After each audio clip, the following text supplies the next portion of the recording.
Hello, everyone. It's us. We're live. Our beautiful faces are here. Twitter notifications weren't out yet because I didn't know what time we were starting. Apologies. No worries. It's life. That's life, baby. So, hi. We're here. It's us.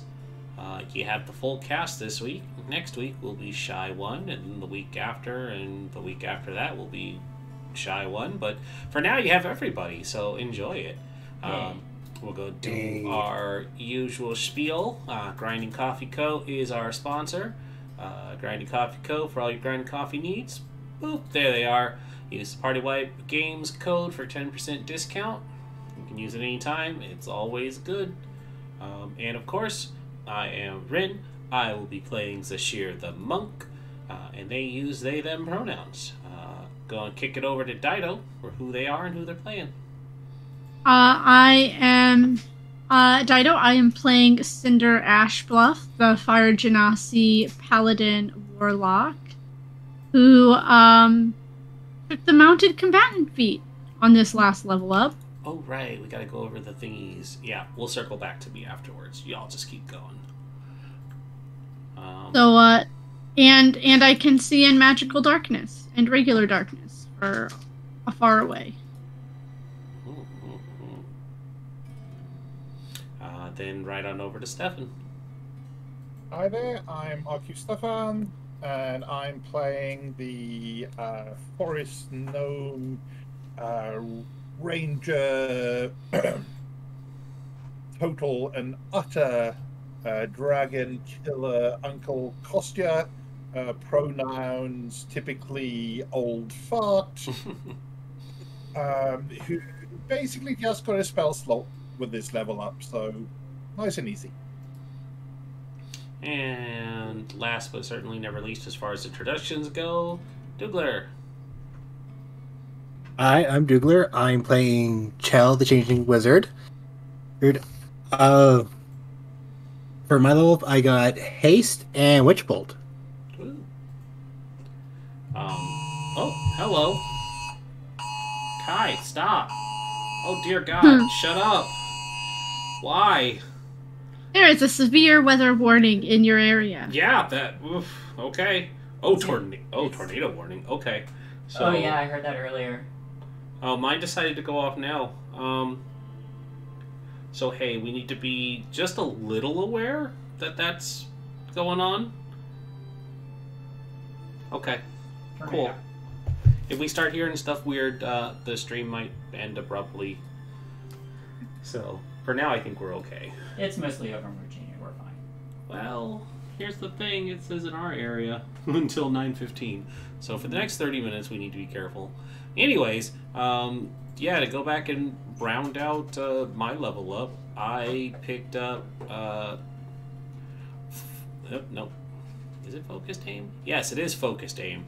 Focused aim makes my unarmed strikes considered magical, so I might actually need to start punching things instead of using the staff. Or I could just use the Krampus staff, because it's always magical. And then also wholeness of body, so I gained a little extra healing and the ability to punch things and break magical damage reduction. And of course, finally, Shae, our dungeon mistress. Hello everyone, I am Shae and I'm playing literally everybody else. Last time on our forays into the Feywild, you all had set about burning down a hag's home. Yeah, we did do arson. Yeah, and not the first time either. No. But we facilitated arson this time. I do think this is the second library you burned down. Yeah. And all that information that was there, along with her room and her garden, and you got the kids out and the animals out. I don't think those boggles are around anymore, but They just helped it burn. All that toilet paper. But with the hag's house set ablaze, you all had made your way back to the Wayward Pool used some very chaotic magic, and with the hag's will no longer controlling Tither, were able to enforce your own will upon it and save the life of a dying dryad whose tree was chopped to little bits by... There it is. By some of the children who were captured by the hags to be forced to make some quite terrifying toys.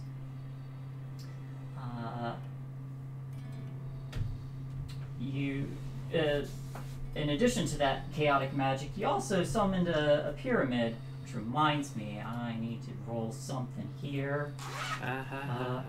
But in doing so, met a kindly old dead guy who needed organs, and that's a way to put it. Yeah, he needed a donor. Just want to weigh his He was trying to take him forcefully. Yeah, I mean, your compliance is not a factor. Yeah, he was very hungry and grumpy from being woken up. I'm sure he feels sorry about it. Does he though? Maybe.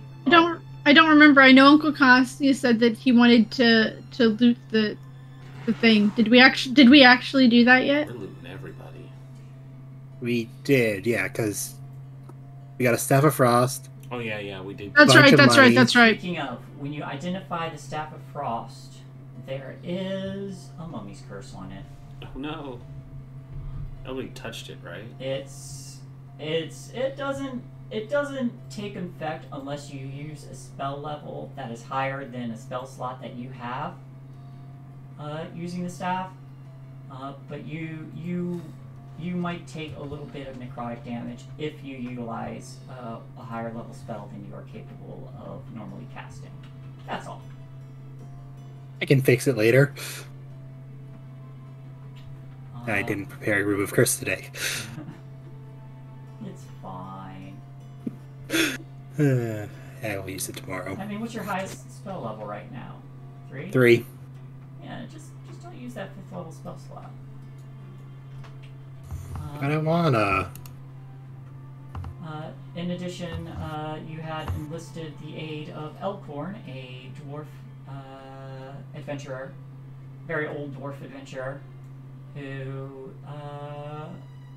opted to join you after seeing that the children were safely away from the clutches of the coven for the time being, in the hopes that he might find his own adventuring party, which, oh my gosh, I have somewhere. By the way, before we actually dive into this, I would like each player to tell me a childhood wish their character has made. Do we have to say it out loud? No, you can send it to me. Okay. But I would like some.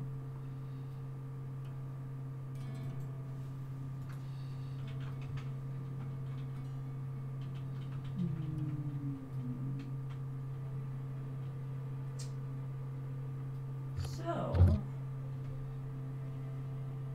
went too far.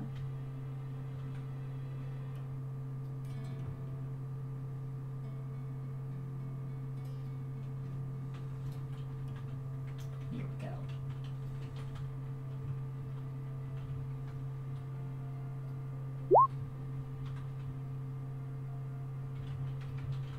I believe you also had named your adventuring company the Menagerie. Yeah, that we did. That's us. Mm-hmm. A whole pile of hazelnuts. Good dream. Sorry, I shouldn't be saying that. Alright, what we got? I mean, pistachios? What? I'm trying to slightly agitate me. Oh, there we go. What's mild allergy to them, actually? Is anyone else's Discord not loading? Discord? No, it's working now. Okay. It was Mine's acting just- weird yesterday. Yeah, mine just didn't want to load for a moment. Okay, there it goes.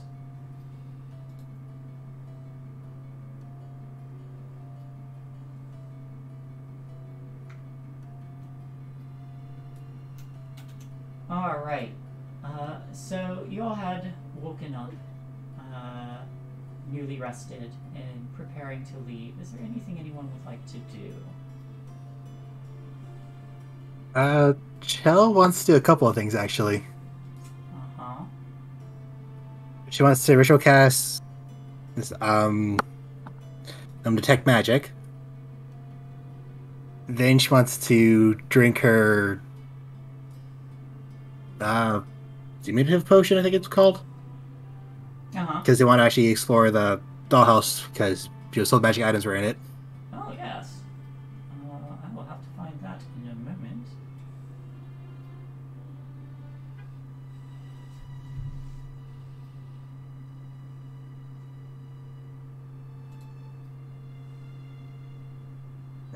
Where's that potion?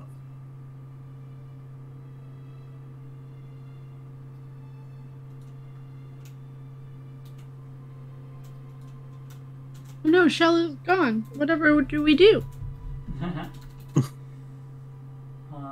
But yeah, you all see, watch as Chell downs a potion, shrinks in size after casting a spell on them, and promptly makes their way into the dollhouse. Inside is... I was just like, I'm gonna look for magic items to the side. It should be fine. Yeah, you hear, I'm gonna look for some magic items inside. And they promptly walk inside. Shiny, keep an eye on them, would you? Shiny accompanies you, and you see a much there's so many trinkets here. You see a much larger version of Shiny to you. Oh God, it's horrible. With big! With his fanciful mustache and beard. But you enter the house and you find that inside there's a little bit of mold here and there because this dollhouse was moldy. But I'm assuming you beeline it right to the attic. The source of magic, yeah. All right. So you make your way to the attic, and as you get closer, you notice that the door to the attic itself is magical. You would see that magic as, let's see, whatever pocket dimension magic is. I believe it's conjuration. There is some conjuration magic on the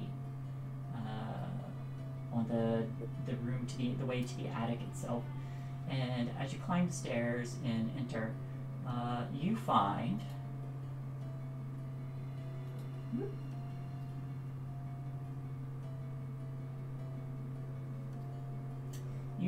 a pair of embroidered velvet slippers worth 15 gold, a false eye made of solid gold, 25 gold, a cracked hand mirror with a gaudy bejeweled handle and frame that is 65 gold. You find that just by walking in.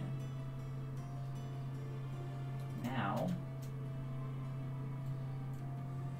go ahead and give me an investigation check.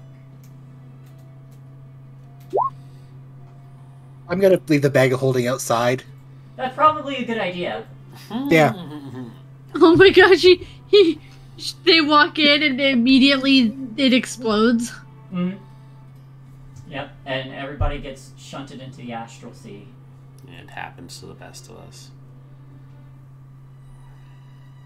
Would I have a chance to cast guidance on myself? Yeah. Yes, seat. Okay. Investigation is a 25. Plus the guidance, 26. Plus the guidance, 26. Alright. Now, I would like you to... I'm just going to open a new tab for this. Go ahead and roll me a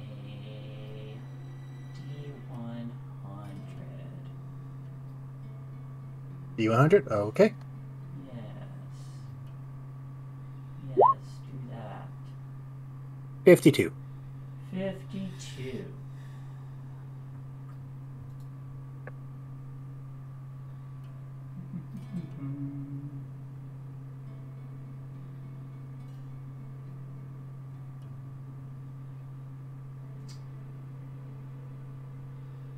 Where is my table?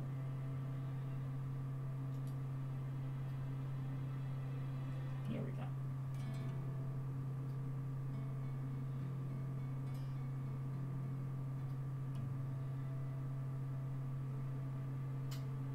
You find a potion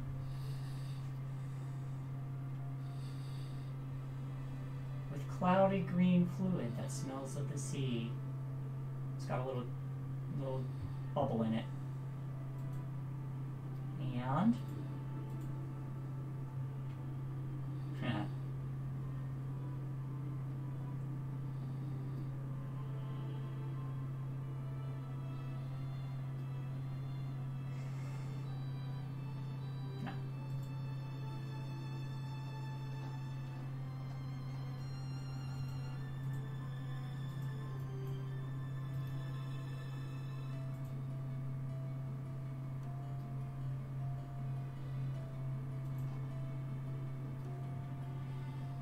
Here we go.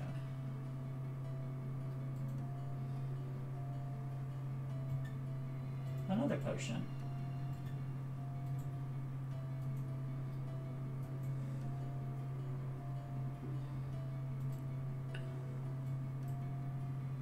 This one is a transparent liquid with that has a sliver of a fingernail in it.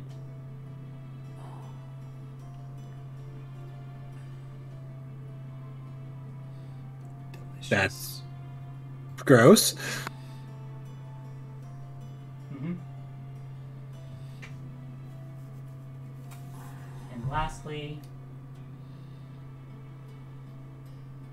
roll me a d4. D4.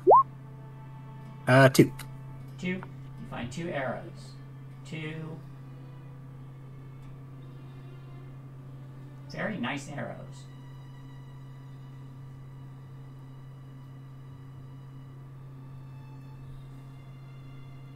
Ooh.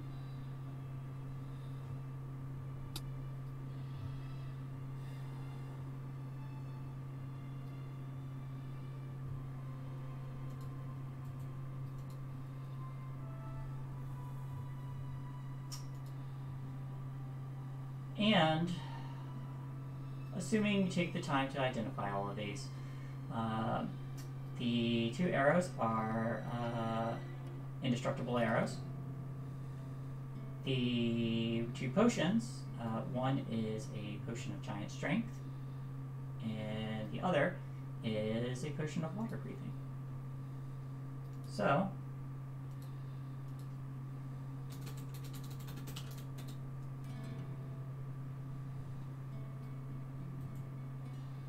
yeah, it's pretty good.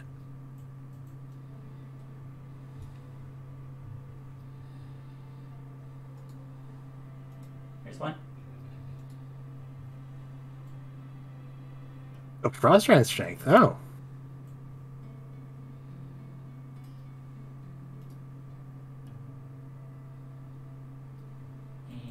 And Got it. wait, no, that won't.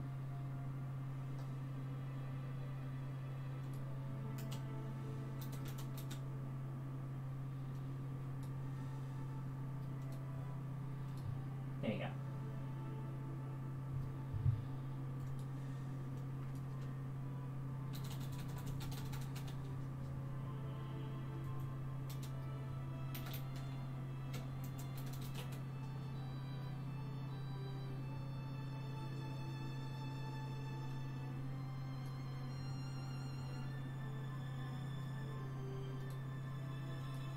and your arrows.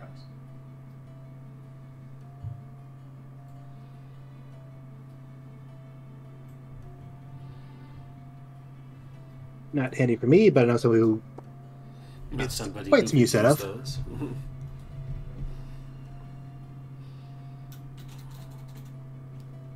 Yeah, just gonna go to one of the windows to kind of hold the stuff. I'm like, I found some things. Ooh, Anything good? I got 2 indestructible arrows, a potion of frost giant strength, and a potion of water breathing. Oh, wow. I also have some flippers and an eye and Flippers? a hand mirror. Flippers? Oh, no, velvet slippers. Oh, slippers. Oh, it's like from a dolphin? Okay, that makes more sense. That makes more sense. No, they already say they're velvet slippers. I can't be. The I can't make cruel hag velvet stuff. flippers. I could say the potion of water breathing has dolphin flipper chunks in it. Ew, yeah, yes, technically, because they do breathe oxygen.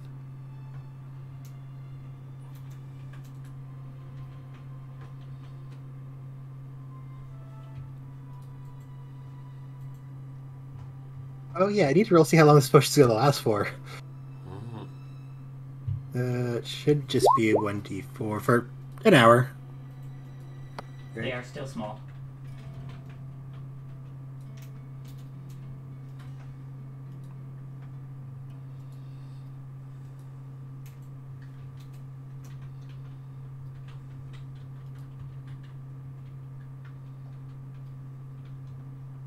All right. I just gotta look around like, you're also much taller than I am now. Shell It's is not quite hard. tiny.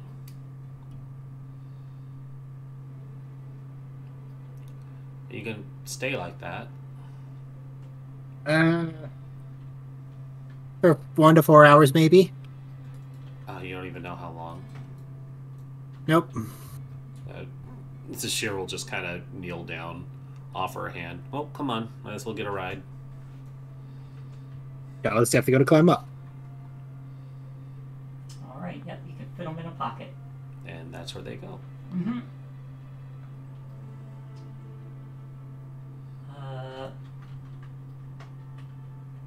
Elkhorn's just like, this place is fucking weird. That's the Feywild. Yep. And you all set off. I would like someone to roll me 1d4 as you begin your travel. Yeah, 4. 4. Oot. 4. 4. 4. 4. Uh-huh. 4 score. 2, 3, 4. Okay. In your travels, you begin to. Nope, we already did that one. Go ahead and roll me another d8. D8? Yes. Not a 4? Not a 4. I'm sorry, I said d4, didn't I? My mistake. I meant to d8. 1. One of those even numbers One of divisible those, by yeah. 4. Even numbers. One of those numbers, when you multiply it, makes the other number. 1. Okay. As you all are walking, you begin to hear barks and howls again, familiar, as you have heard them before. But as you're walking, you all notice the pack of blink dogs trekking through the woods.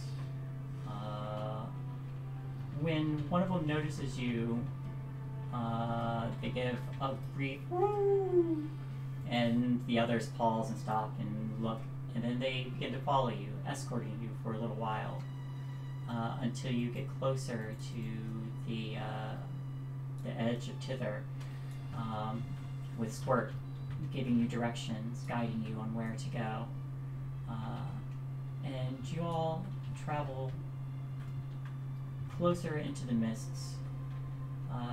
The blink dogs stop before entering, after having escorted you a little bit of ways.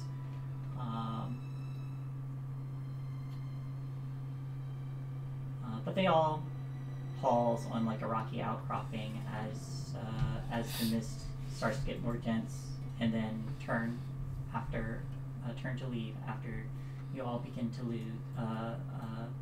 to make your way from Tither and into Yon.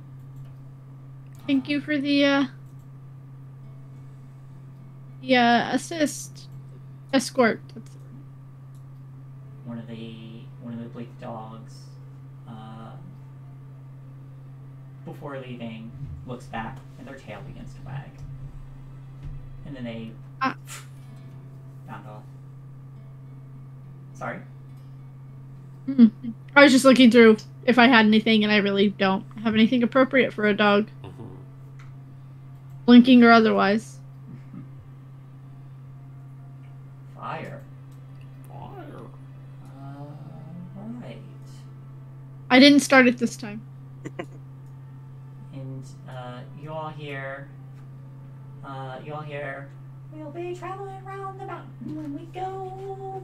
As the campestry you all have been carrying is just singing loudly. I still love him. That's the new thing we adopted. Yes. That is the new thing we adopted. It's in the pocket next to Chell. So it's singing very loudly in Yes. Shell's ear. Chell, because you are tiny at the moment, and this creature is also tiny, you hear in a very, very deep voice, we'll be going round the mountain when we go. It doesn't have that high-pitched sound. It goes from a high soprano to a deep baritone. Yes. And it is. They are a phenomenal singer.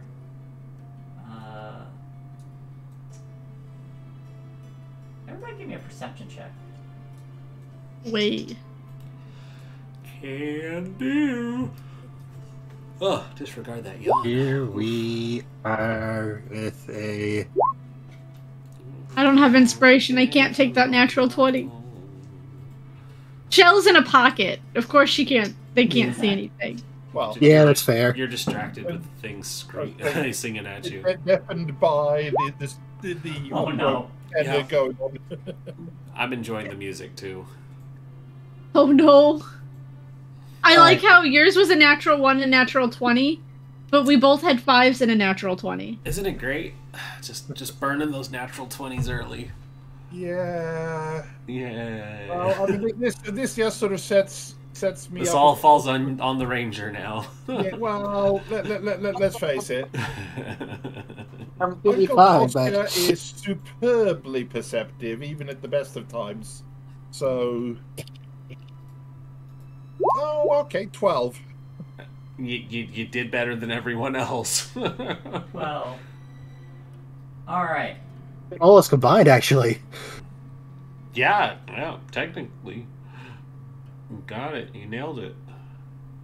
Ooh, that's a pretty one. It is a nice map. Ooh.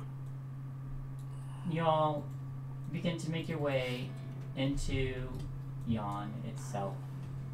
A very craggy, rocky, stormy location in Prismere. And as you do, you begin to hear, "Help me! Help me!" I think someone might need help, but I can't tell over this delightful singing. Yeah, none of you can make out which direction it's coming from. Nor do I want to try. I'm too enraptured by this singing.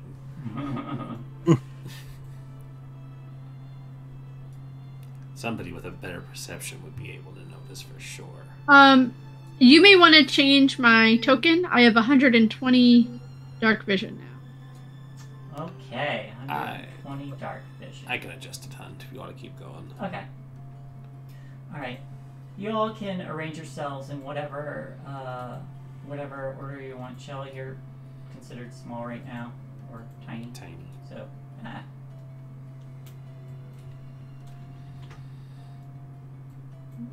There Oh, you I don't go. think my token has this dark vision on. Hmm? Oh, Chell has the dark vision because the monocle thing at it. I don't think it's going through. That's What's not- your dark vision out to? 30 or 60? Believe it is 60. 60. Oh, that's 600. Fixed. And it should be dimming, because it's dim light. Yeah, Okay. sure. Oh, dimming start now. Well, let's not do that. There you go. Oh, that just made it bright, didn't it?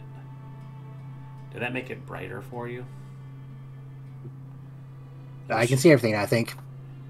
But do you have the shadowy kind of vision, or is it really bright? It's really bright. Okay, let me fix that. Dimming, because dark vision should be considered dim. Whoop. How about now? Nope, still bright. Not so bright? Yeah, it should be not so bright. No, still bright. Still bright. I would be out in the front area. Huh. Whatever, it's fine. Y'all can arrange It's not yourselves the however you end of see the fit. world. I mean, I would be riding the slug.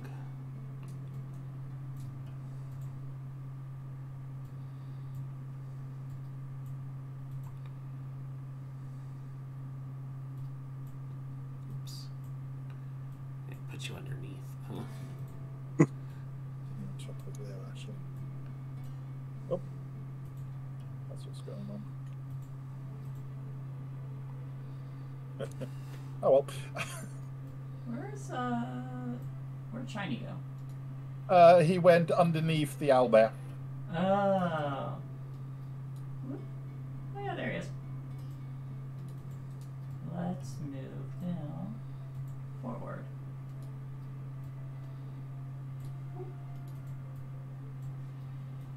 There we go.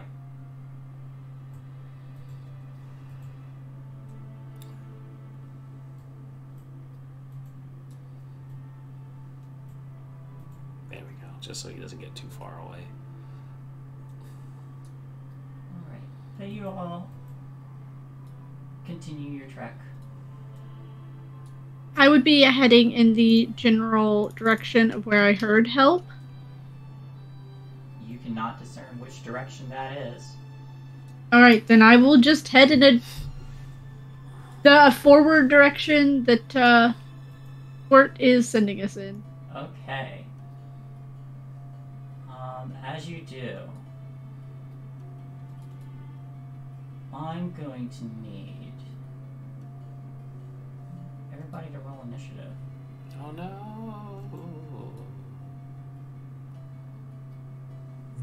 Initiative.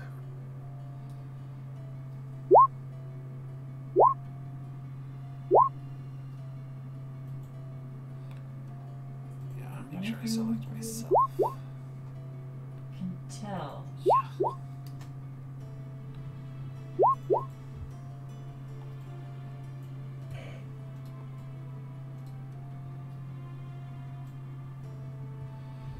I'm gonna have to move this item into treasure, but I'll worry about it later.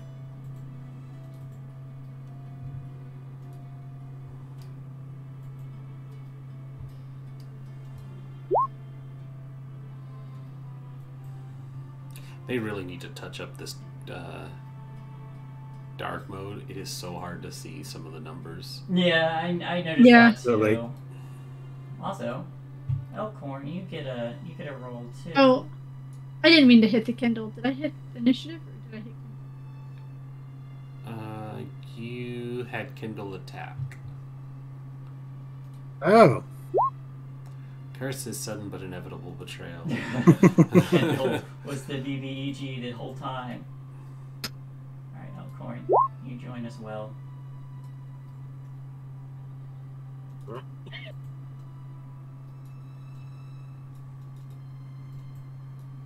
And finally, I forgot to add a couple of your guides as well. They should actually be in here. So, Clapperclaw is here. And so is Squirt, because they're the ones guiding you. Clapperclaw is just carrying Squirt. Because they're an oil can. They're not just an oil can. They're the bravest son of a bitch we know.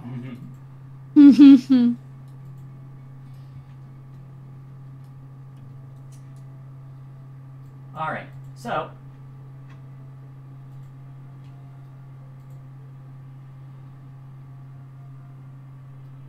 yeah.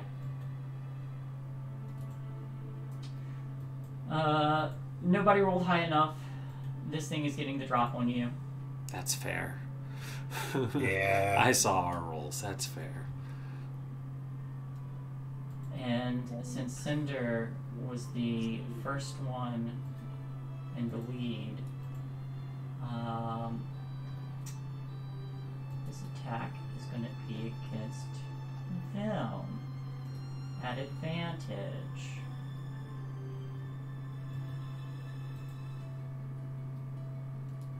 One. I cannot read that word shit. 27's gonna hit. Yeah, 23 or 27. Oh, is that what that is? Yeah, I just turned off the night mode. It's so hard to see. Okay. 14 slashing. Second attack. Whatever the fuck that is. Alright. 21 or a Yeah, 9. that'll hit. That's better. And you feel two claws rake against you before you feel several hands grabbing at you.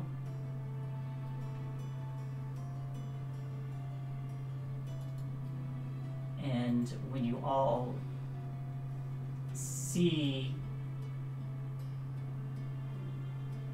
this attacker, it is, whoops, you see Bojack, the taxidermy nightmare, only different.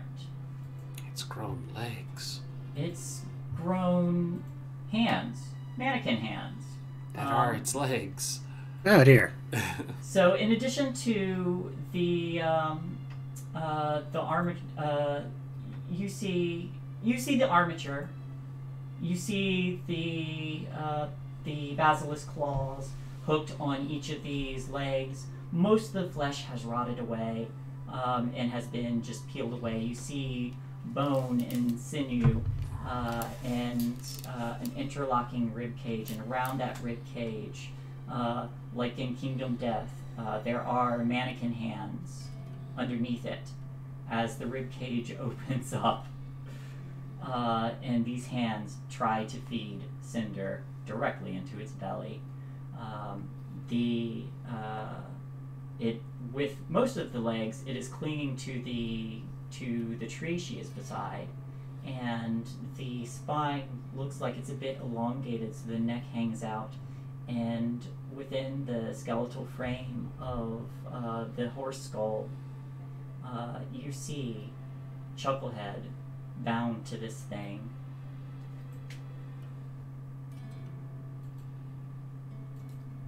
Dear God, I didn't think it could get any more horrifying.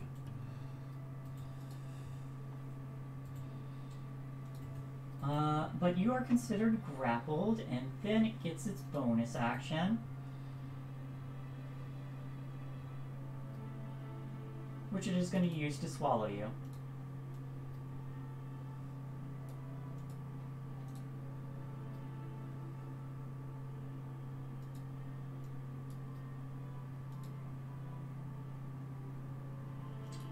you are considered blinded and restrained as this rib cage opens up and these hands feed you right into its belly.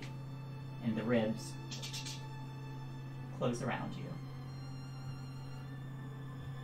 And now we get it right into the initiative order.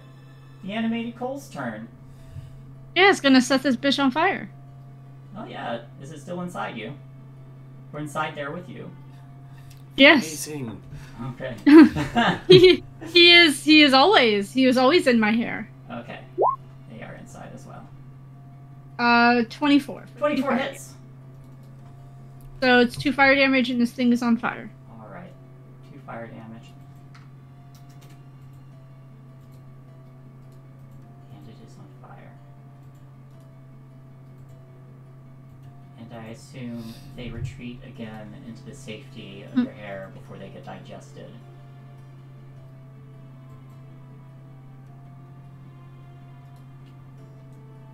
Uncle Kostya! Uncle Kostya is first of all going to run off a hunter's mark on the bowjack. Alright. And then do his usual longbow attacks. So a 28, will that hit? That's Okay. yes, that hits. So we'll add favored foe. Alright. So that is a total of 13 plus. Where are you? I don't need to give you guys like +1, +2 weapons. You guys roll in the 20s so much. So 19 points total for the first one, and for the second arrow, 21 hit. Yes, that hits. So that is a total of 10 points.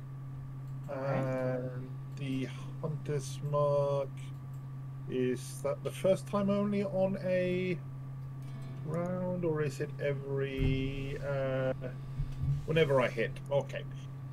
So we'll do another d6 for that. Oh, so 16. 16. Oh, yeah. So 19 and 16. Gotcha. And we'll move. No, we won't. Alright. 2 arrows immediately fly off, striking right into this thing as you begin to see flames licking up from the inside of it. Chucklehead bound in in the spine of this thing's neck, looks down at these flames and is like, oh no. What would Shiny like to do?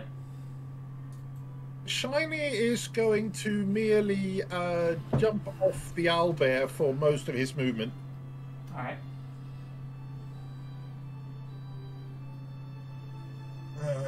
So we'll say gets about 10 feet or so.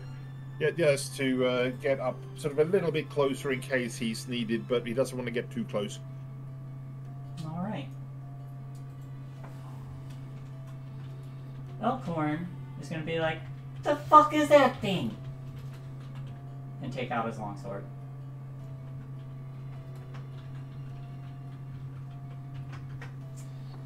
He's going to keep his shield up. 7 misses. Natural 20 hits. Yay. Ooh. Oh, this thing is larger, bigger. Oh, That's an extra 2d10. hell yeah. Nice. Get him. Elkhorn, your abilities are neat. Extra 7. Alright, so... 9, 16. So the first swing goes wide as the skeletal face of this nightmare turns in his direction before the sword sticks, cracking the skull, and he deals a decent amount of damage with that critical. Not phenomenally, but you know.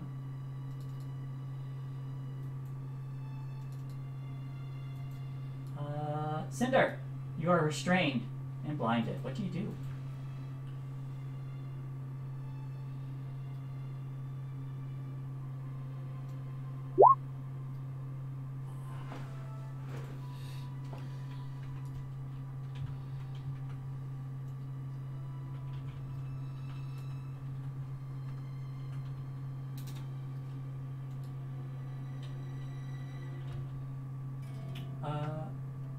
I'm going to bonus action. Blade's Curse. I had to find it. Alright. This fucker. And then I guess I'm gonna stab it with disadvantage. Go for it.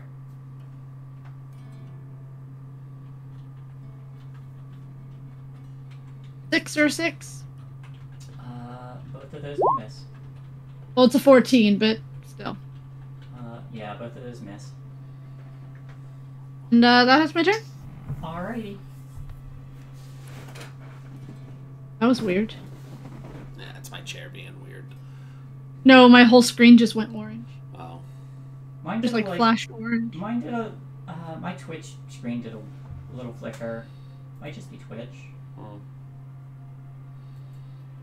Anyway, this thing's gonna turn to Elkhorn, and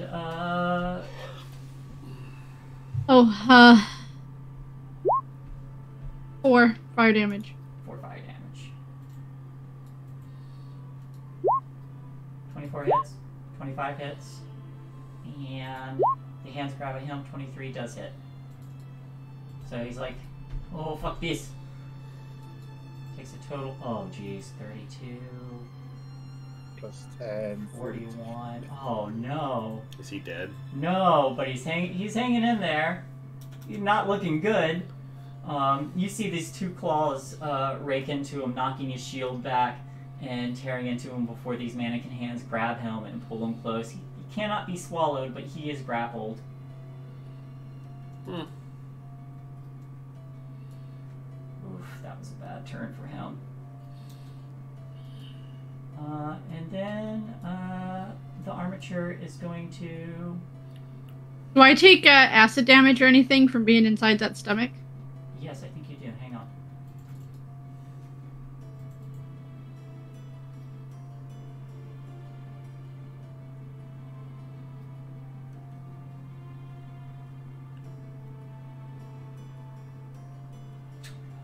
Not acid damage, but you take piercing damage as the inside of this armature has spines on the inside, so like a little Iron Maiden. 9 damage. Aye.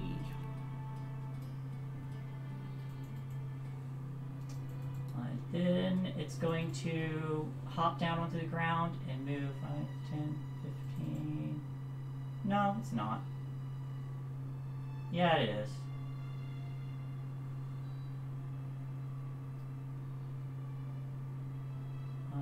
Sermit will get an attack of opportunity if they want. Yes.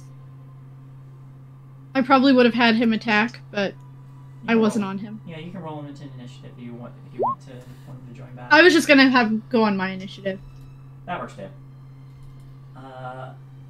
22 hits.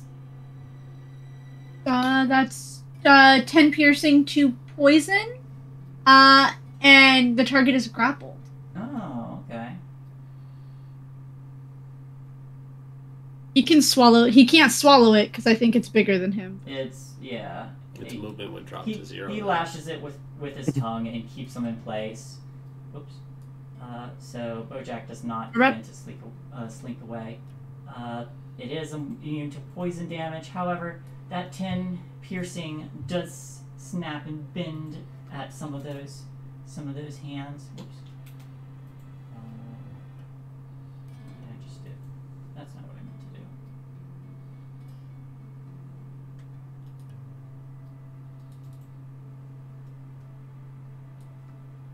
There we go. Alright, so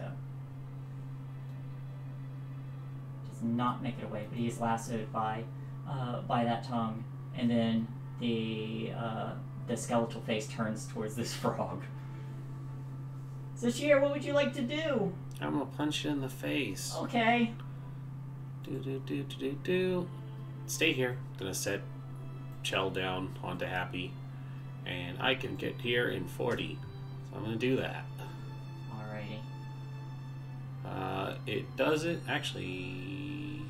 Yeah, because here I would technically be grappling with the frog. Yeah. Technically. It is an ally. So that'll get me there in 45. Sorry? Well, he's Strained? Yeah, I don't know if it technically counts if he's being not grappled but grabbed any kind of way. Technically, he is considered grappled. Yeah, I don't know if he gives flank that way, but just to be safe, I'm gonna go with the frog, because I need all the help I can get with my attacks. So first attack, here we go. Krampus staff, so it's considered magical just in case, because now that's a thing. Yeah, 23. Okay. Key point for stunning strike into that first one. Okay. Well, Jack, what are your Con and the DC is why did it go away? Wisdom stuff. 15. Bojack, you're immune to being paralyzed, but not stunned. Yeah. So, okay. Welcome to Matt's world. It's just like, what the fuck? Oh, that part's not updated yet. Let me just add 5 more to his con save. No, natural 20. All right. It was. No, it's fine. It's a natural 20. I can't argue regardless. It's a natural 20. So that's 10, and gosh, I always ask, and I should know it by now. What is the damage on the Krampus smite? 1d8. 1d8. Thank you. So that's the first hit. Second swing. 22. That hits. Is the Krampus damage every hit, or is it just once a turn? The smite. The smite? Yeah. You can burn as many charges as you want. Oh, right. On each hit. Okay. Well, I'm also going to burn another key point to stunning strike while I hit it with that. Alright. Still. Fuck. Come on. Okay. Another key point for flurry. Alright. Yeah. Natural 20. Alright. So that's. And then, of course, I'm going to burn the Krampus swing on that one too. And I do have one more. How's he looking? Doing math. 3, 5,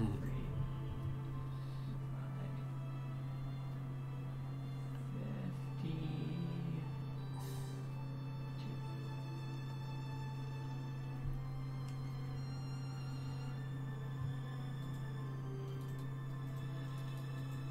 Well, that's 52 damage.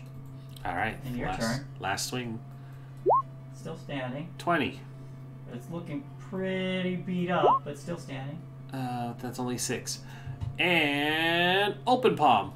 I'm not going to yeet him, but I feel like I could knock it prone. Maybe I should just yeet him. No, he's grappled with the frog. That won't work. Neither of those will work. All right. He's fine where he is then. Okay. I spent my bonus action, so good. Okay, it looked like this thing was getting ready to lay into this frog, but the skeletal head just like flips over backwards and looks at you upside down. Haha, I'm in danger. Chell, what would you like to do? Nope. Kel's just standing on top of Happy's head. The one was like, hey, Happy, go up higher. I need to see above Bojack. Just extend your neck. Okay? Okay?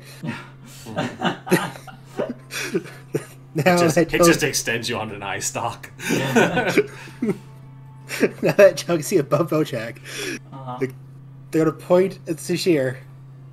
they're gonna cast haste.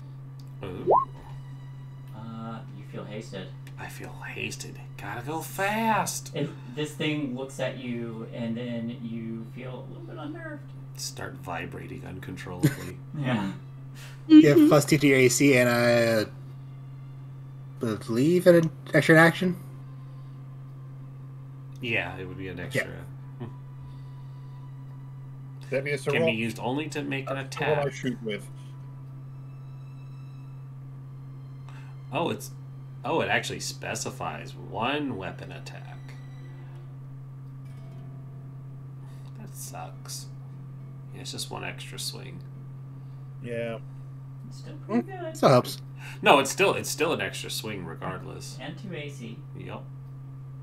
Plus, you can use that to And- do other things as well. Yeah, like dash, disengage. Oh, you can use an object. Anyways, that's gonna be Chell's turn. Alright. Brenton. It's gonna miss. It's only a 14. 14. Yep, that misses. Or 13. Kostya is going to run off another couple of arrows. Why not? So 23. 23 hits. Press the right button. Right, press the right button. Here we go. And an additional. So 13 points with the first one, Alright. and for the second.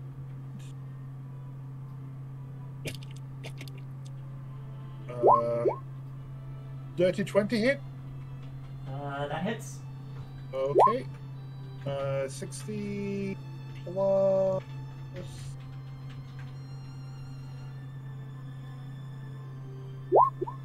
So 20. So total of what did I say? 13 and 20, 33 total. Alright. And we'll have moved 1, 2, 3, 4. Moved around a little bit just in case he decides to go running around the back of that tree like he was trying to before he got stopped. Alright.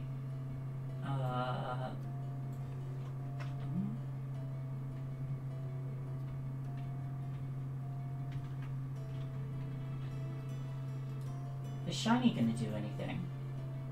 Shiny is going to go 5, 10, 15, 15 and go as he's trying to make his way around thinking, oh, why does she have to move so fast? God, your movement speed's insane now, too. Yes, it is. Mm-hmm. Yeah. Isn't it like doubled? It is doubled, and they can dash. I can go 90 feet now before Step of the Wind and a free dash. So you can basically go 270 feet in a turn. Elkhorn, what you got? Oh man, he's restrained too. Yeah, he's just gonna try and hit.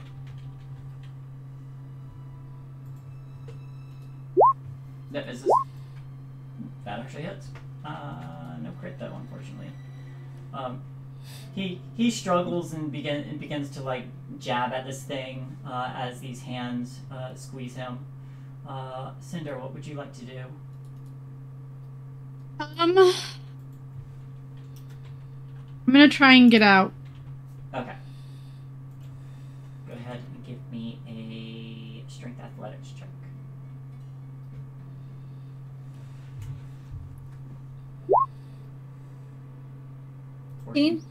14's not enough.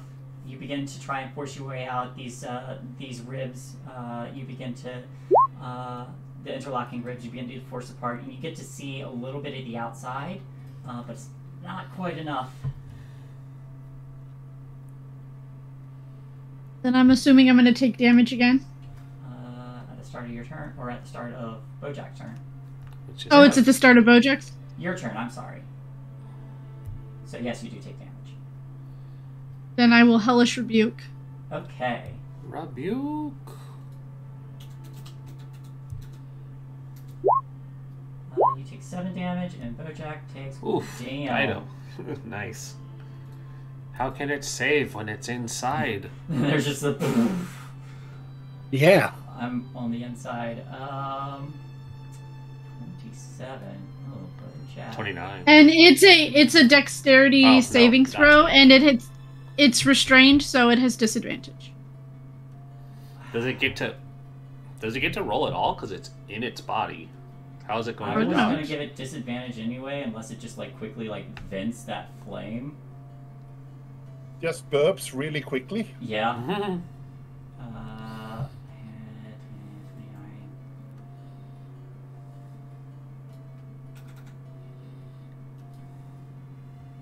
all right. Sure. Why not? Mhm. Dexterity saving throw at disadvantage. 8.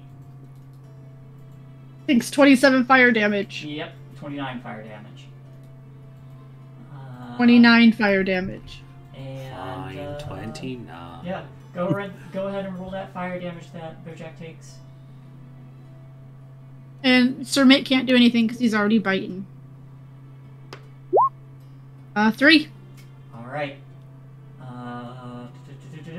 And I forgot that this new version of Bojack can do a little something called hysteria, and you just hear this unsettling, and this just bony kind of cackle. I need everybody to make a wisdom save. Is that a spell or just a spell-like ability? Spell-like ability. Damn it, counter spell does nothing then. Okay. Wisdom you said? Yes. Oh boy, here we go. Hey, 21. 19! 10. With courage. 11. Oh, sorry. Yeah, 14. 14. Oh, I gotta make one for Elkhorn too. Elkhorn. Hey, Elkhorn just makes it. So I should have used that first, but anyone who failed, which is going to be Cinder and Kostya, are considered frightened. While frightened in this manner, you are considered stunned and may repeat the save at the end of each of your turns. Ooh. Nasty. When you succeed, you become immune to the effect for 24 hours.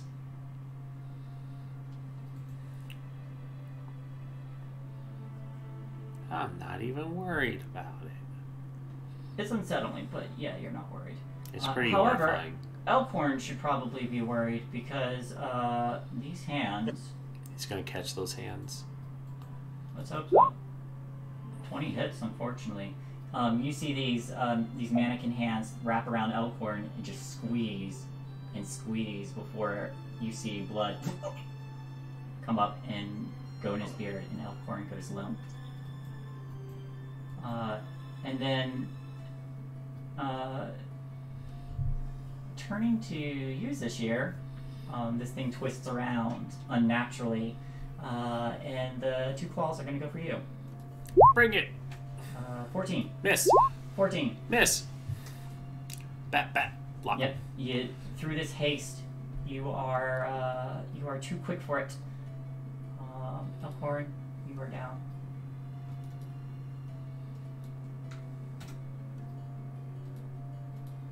He's not having a good time. He's not having a good day. Sashir, you're up. Aha! Gotta go fast. Okay. Pop, pop. 1. Hits. 23. Yeah. For 8. I'm gonna try my luck here. Stunning strike. All right. 15 DC. Con save. 21. Motherfucker. Okay. That's just telling me that I shouldn't do that with him. Okay. 2, 18. Yes. Also Frog. Okay. There it is. Okay, that's 11. My barely standing. third one from haste. 22. Also hits. 7. How do you want to finish Bojack? I want to stab the Krampus stick into it and use it to just basically like pry its mouth open enough that I can pull Cinder out basically and just be like, you need to stay dead, and then just lift their leg up and heel drop onto its head.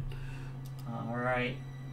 And as you come down, smashing, cracking into this skull, the skull shatters and it drops to the ground, this armature once more, for a second time going limp. This strange combination of construct and undead once more destroyed. You do see Cinder. Sorry, I have so much movement. Okay.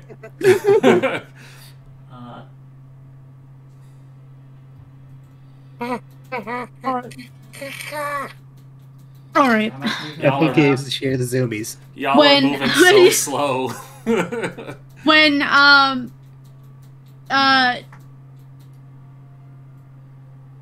There you go. when Cinder Chance is to vibrate and play- I'm sorry. But yes, you're no longer fighting, you're able to get out. when Cinder gets out, do I still have to make that wisdom save? Even with it dead? No. Okay. It is no longer projecting that effect. Okay, everybody stand back. I'm gonna end this once and for all. And then you hear I'm a gonna voice. heal him first, so he doesn't bleed out during the cutscene. Okay. Sorry, I don't mean to interrupt that, but I don't want him to die. So I will just do wholeness of body into him. All right. How much does that Oh, do? sorry, that's the wrong one. Healing hands. That's the one that heals me. Where is it? Healing hands. There it is. Quickened healing. So that one. It's 2 key points, which is what I have left. I do a martial arts die, and he'll regain hit points equal to that plus my proficiency. So D6 plus 3. 5. He's not dying. That's what's important. All right. So you put your hands on him and do the healing hands, and he starts to he kind of wakes up a bit and just goes, "Fuck." Indeed. Sorry. I said indeed. Cinder, you're able to force your way out of this thing, and as you approach the now destroyed once more Bojack, you see bound within it, looking pretty fucked up, is Chucklehead, the candy goblin. But he kind of looks up, and you just hear him say, "Is Mishka safe?"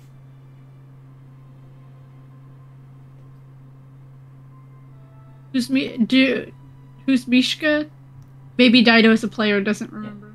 Mishka is the girl you met in the kitchen. Yes. And then you hear, "Good. Thanks for saving my little sister." Yeah, sure. You know I'm gonna burn you alive, right? Probably for the best. And that's exactly what I'm gonna do. Once everybody stands back, I'm gonna burning hands this horse because I'm tired of this little fucker. And then I'm gonna dump my coal babies on it, and I'm gonna watch this fucker burn. Alright. As it begins to burn,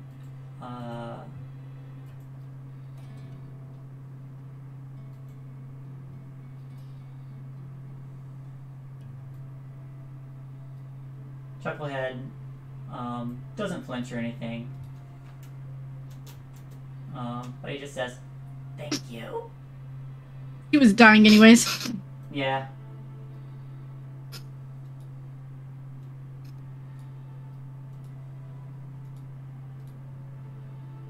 And with that, it is done.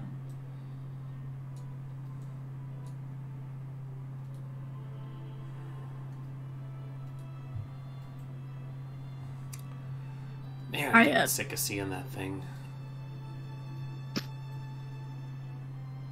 I could use with a little bit of a rest, guys. I feel great. You don't mind? Well, how about you run around for an hour? Yep, I'm gonna run off. I'm gonna run off my zoomies and then immediately crash. Yep. For the rest of the minute, you run around for a bit before suddenly you're like, you just collapse. Head first in the food bowl. Yep. Like I pile onto the owlbear and fall asleep.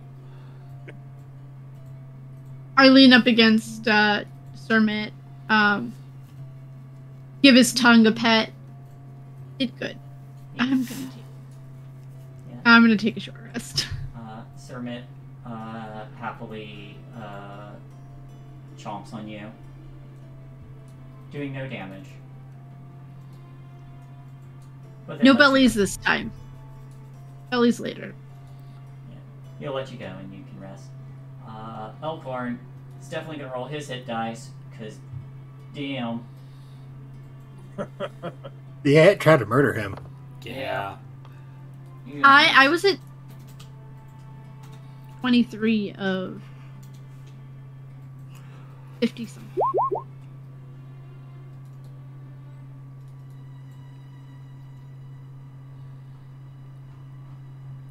So, is Bojack actually burning this time, like, fully? Yes, I am watching him burn. Yep. It burns, the bone splits and falls apart, the mannequin hands begin to melt and deform. The metal of it heats up a bit, but it's metal.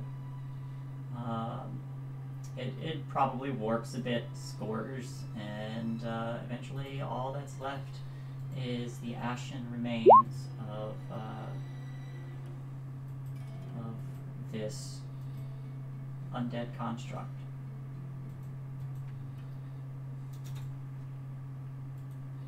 Yeah, good riddance. Shae, Yes. got a question for you. Yes. If I'm trying to learn a spell from a spellbook, do I have to do it all in one go, or can I just study for like an hour now, hour later, hour later? You can do it in intervals. Okay. It's transcribing basically. I'm going to start the process of transcribing to spell into my spellbook. Okay. Which spell is that? Dispel. Oh, dispel. All right.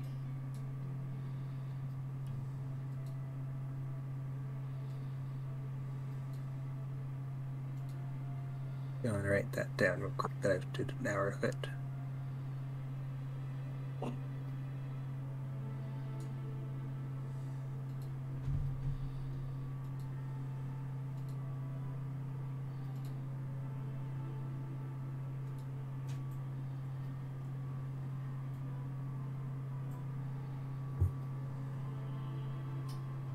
Alright. So, your short rest goes by, nothing else troubles you. There's the occasional streak of lightning across the sky as you are on the border of Yon. You may finish rolling hit dice, return anything you get back on a short rest.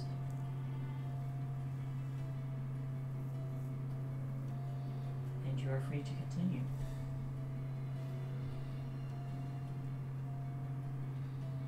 Boy, that was fun. It wasn't fun at all. I did not expect to see that again. Not again. You're certain it's dead? I mean, I burned it. That's fair. Fire is the great purifier. Maybe we should bury it as well? Oh, what if we scatter the pieces so they can't keep bringing it back? I was going to say, could really scatter it across hither, thither, and then, and beyond. And... Oh no, we're in Yon, so that's not gonna work. I mean, we can put a little bit of it everywhere. Yeah. You can push it off that cliff to your right. Scatter it to the winds. In fact, I do that. I'm gonna pick it up and go take it off a ledge. Alright.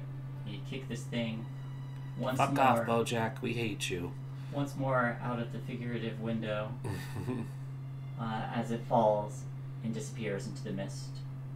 The ashes blowing away in the wind.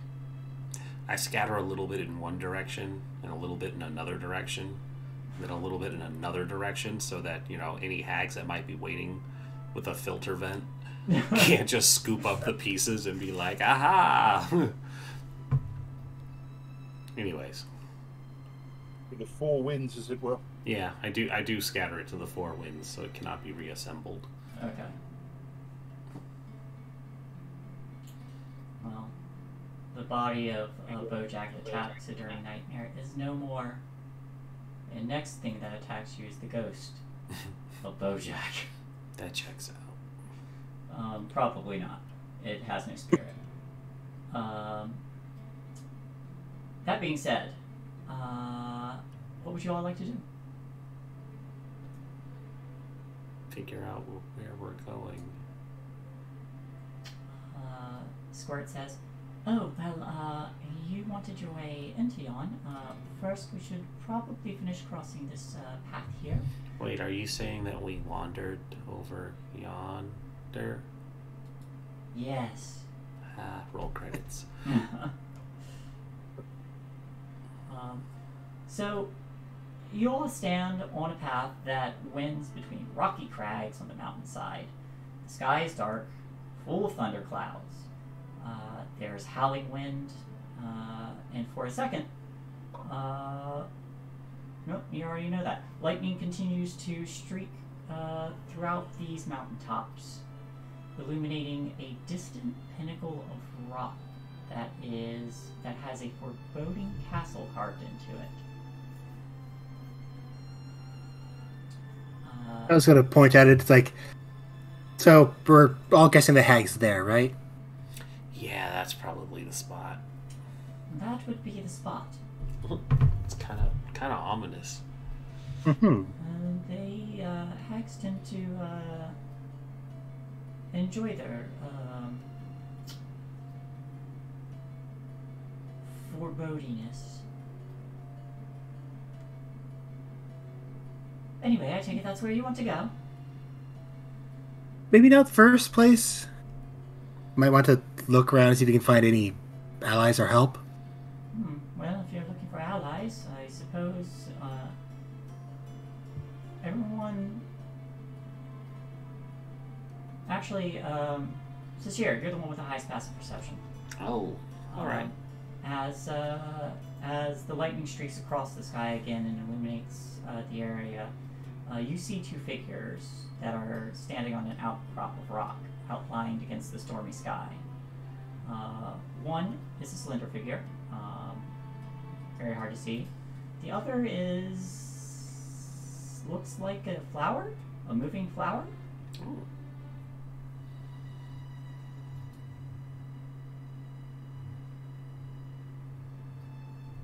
There's two figures up there. One looks like a flower. I mean, we've seen strangers, so Maybe it's another dryad. I mean, I'm feeling well enough to go check it out. yeah. Let's do it. Let's go see what's up. All right. So you all begin to draw closer to these figures, and as you do, you begin to get a better look at them. The slender one is a female elf wearing a crescent moon mask, who, Sashir, you would actually recognize. Someone who has been lost from the Witchlight Carnival for a long time.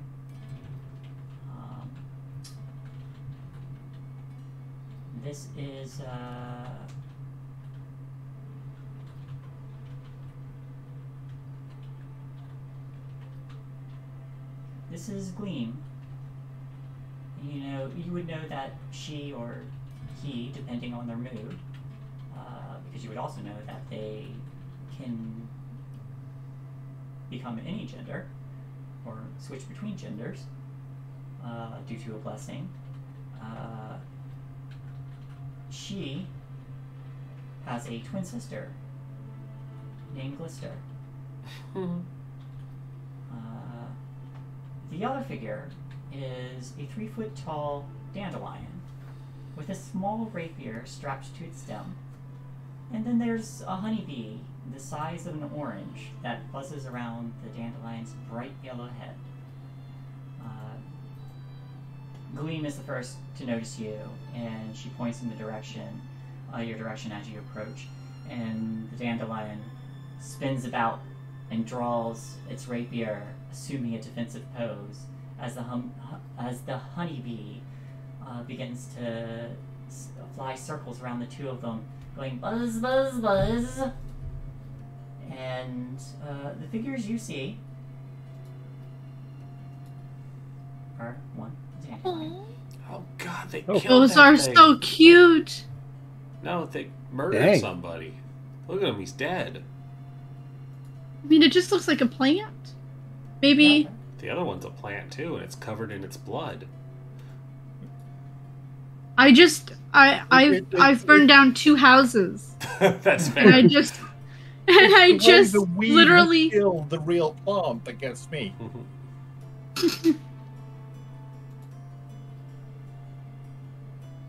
But the dandelion, taking a defensive pose, as if to protect these two, says, "Oh there, travelers! Not a step further until I know who you are. Hail and well met. Hail! Hopefully well met. Hello. Hello! To whom do I have the honor of making the acquaintance of?" It's Of this course. year of the Witchlight Carnival. Oh! Hello, this year of the Witchlight Carnival. I am Amador. Pleasure to make your acquaintance. And they say, "The pleasure, I hope, is mine. You appear not to be hostile." Nope. "Oh, very good." And he puts the rapier away, and the elf actually steps forward, and the one you see is the one in the moon mask. I don't appear to have just a handout of them. It's both the twins, but she looks to you, and all of you would have seen her shadow. And when the lightning streaks through the sky again, you notice that she is giving off no shadow, unlike everybody else here.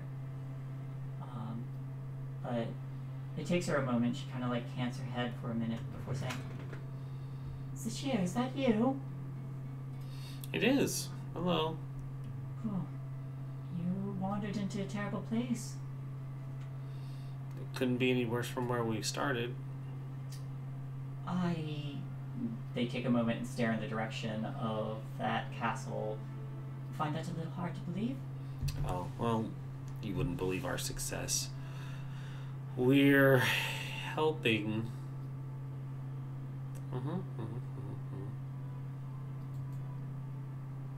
I don't know why I said that with such reservation. They are helping. We're helping take back the... Child's gonna motion, because Douglas forgot the name of the place.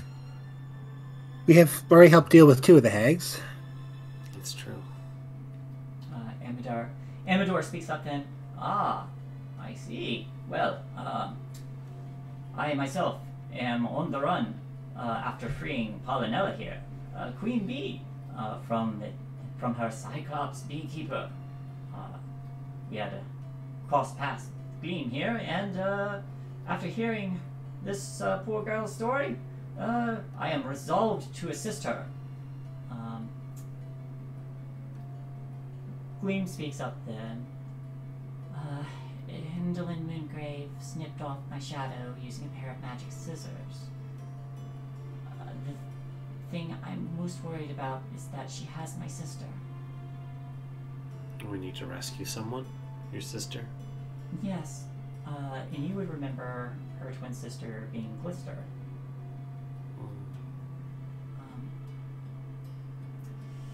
The rule of hospitality prevents the hag from harming her, but I can feel her distress. Hospitality only goes for so long. Well, Yeah. I want to free her, and I want to find a way back to the carnival. Maybe with the help of the Fey Beacons. Then Amador speaks up again. Indolin believes her own demise will occur during an eclipse.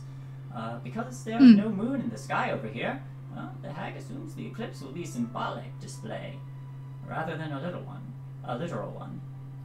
Since Gleam and Glister, the two of them are twins, they're an embodiment of the sun and moon. And, So if we reunite you, that could mean the moon's going around the sun and causing an eclipse.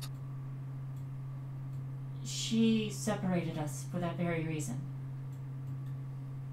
Releasing one and keeping the other as a There guest. That's the weakness, isn't it? are other Yeah. ways to create an eclipse. I thought we were just gonna have to do a minor illusion or something like that.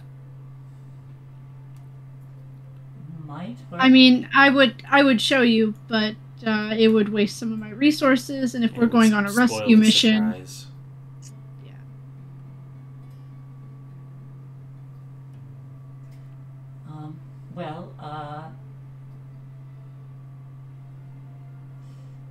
If you all are here to help, as you say, the mountains are a home to a clan of Chorids, the little fey creatures. Their hair is strong as iron. They tend to gather and dance at Lockberry Henge. We could try and strike an alliance with them. do you know how to get to the Palace of Heart's Desire?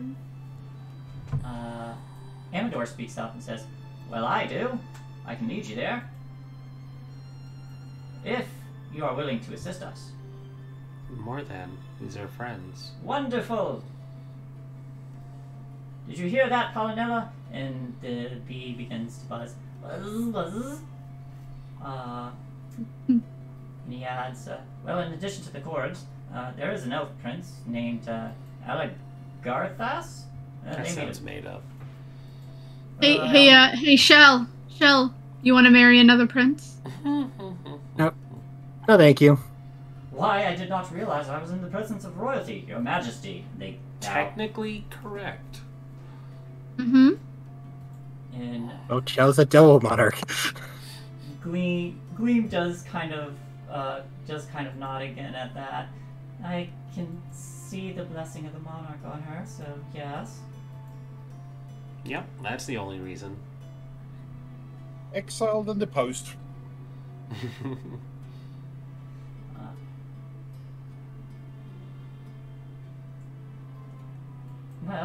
What is? Sorry? Where are we rescuing your friends from? Glister, my sister, is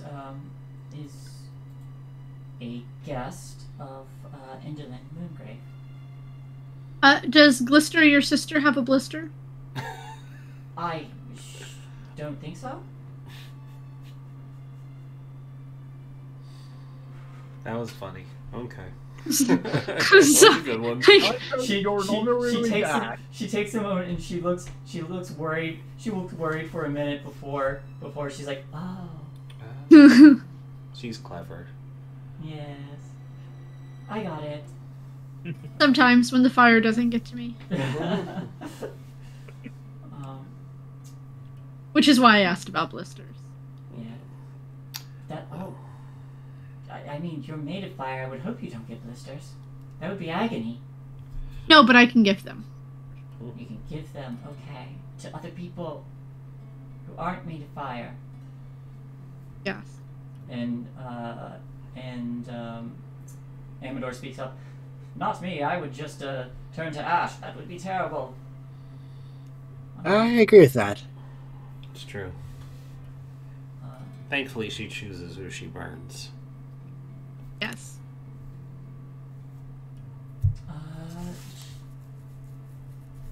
Queen does look to Zashir again and says, I also heard that Indolin has another guest. He left the Witchlight Carnival before we were part of it, but did you know Burley has a brother? I didn't. That's curious. Yes, his name's Hurley. Of course it is. Well, from what I hear, he is now forced to perform in a very morbid theater. Oh, that doesn't sound fun at all. Since he used to work for Mr. Witch and Mr. Light as well, I was hoping we could free them as well as Lister. Of course, any member of the carnival is family for life. Absolutely. And Amador says, well, we have our options. We can strike up an alliance with the Corrids. We could, if we need a way home, or you need a way home, this is my home, but if you need a way back to the prime material plane, that elf prince might be looking for a way to control the Fey Beacons. Oh, I'm not looking for a way back. I'm good right where I am. Fantastic. I imagine Chell and Kostya would, though. You've mentioned these Fey Beacons a couple of times. What do they do? How do they work? From my understanding, they're giant lightning rods that power, draw the power to send to the castle. I'm not sure what for. Probably something insidious. Oh. Speaking of which, I'm noticing that there's sun and moon beacons there. If her weakness is an eclipse, it kind of seems to be in poor taste to have those two objects on display. What if we just have her stand directly in the facing of a moon eclipsing one of the suns while we fight her? Would that count? Does that count? That's a technicality, isn't it? It should work for Fey magic. But how do we get her to face them? Position her just so... Well, she doesn't have to face them. It's that, like, when we're fighting her, we have to be faced at such an angle that the moon one eclipses the sun one, and then she loses all the power. Do you guys know what Bojack had been doing to me? I mean, we could always just have... She pats her mount. I could just have her swallowed and just brought to the position that we need her in. That's true. Oh man, we just reverse for her? She might be into that though. Well, if you're looking to swallow a hag, I imagine it might give you a bit of indigestion, but good luck, Sir Mount. And he salutes the giant toad. Yeah, it's not my. Yeah, I'm not sure if that's the healthiest thing for Sir Mitt.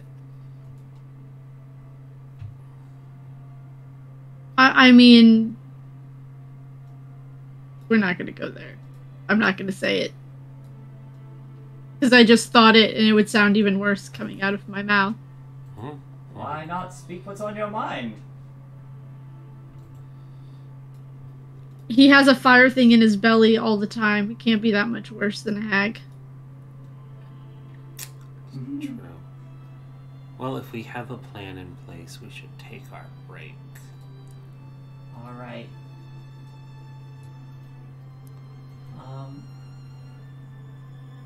So, upon meeting some new allies to add to this menagerie, so many tokens. So many tokens. So many tokens. Look at all these tokens. 1, 2, 3, 4, 5, 6, 7, 8, 9, 10, 11, 12, 13, 14, 15. A veritable miniature army. I forgot one. 16. Oh yeah, where's the little mushroom friend? Hello, I'm here. Great. Let's go take a break. All right. Quick break, everyone. All Thank right. you. Stay tuned. We'll be back shortly. Bloop, bloop, bloop. Run free, Dougler.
Okay, and we're basically on the tail end of that, and then we have more stuff coming through, but nothing really particularly worrisome. So, yawn.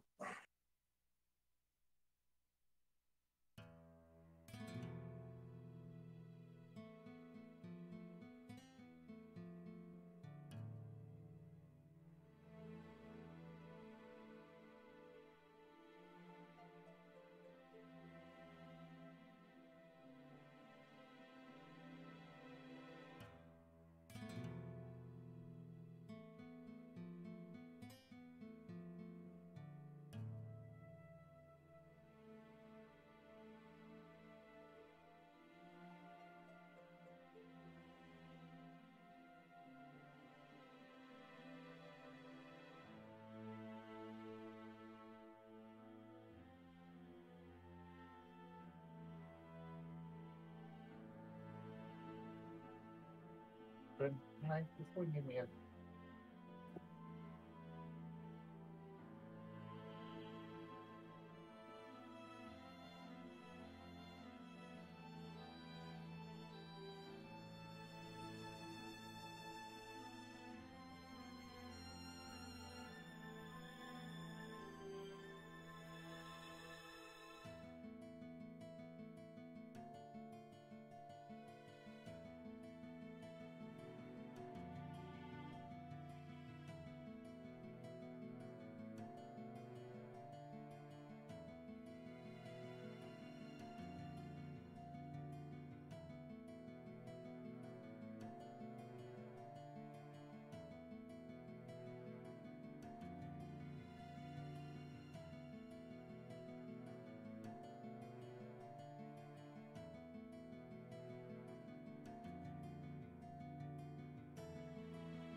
Ah, Oh. Well, this is a disappointing weather event. I haven't had Oh, as what's much up? as a peal of thunder. Yeah, we didn't get any thunder, and no tornadoes ripped through our neighborhood to interrupt the stream. Disappointing. I at least wanted the thunderstorm, so I'm a little sad by that. It's always nice when you get some good weather. Mhm. You only had one thunder crack? If that? No. For saying that I've been under a thunderstorm warning for like an hour and a half, it's Yeah. just absolutely nothing.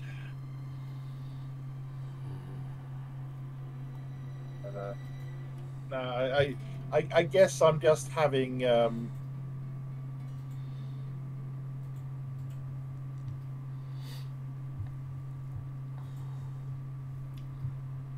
throwback vibes on the basis the one time that I actually got to see a real proper hailstorm that was basically bad enough that all the luxury car dealerships were having hail sales.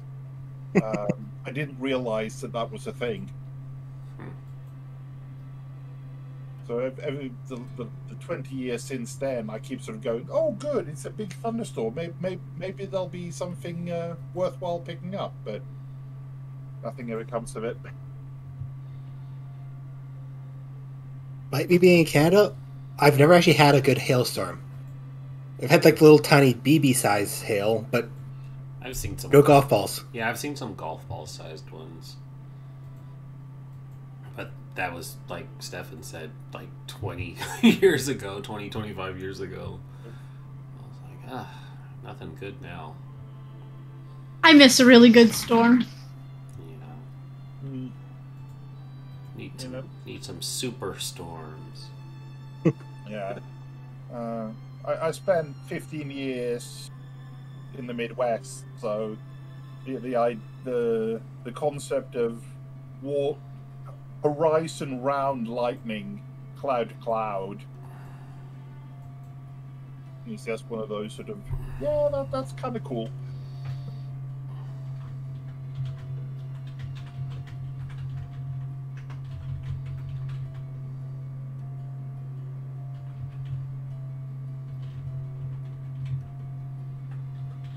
Again, it's not like I'd be up in Boston where apparently they have a thing called thunder snow. Undersnow? Yes, Yeah. thunder snow. It's apparently they can get into a scenario where if they get a good enough thunderstorm, there's actually some thunder in the distance.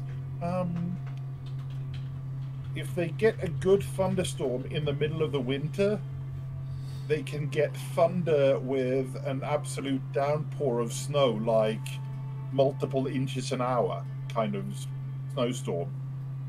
Oh. Yeah. That's sort of one of those bucket list weather items.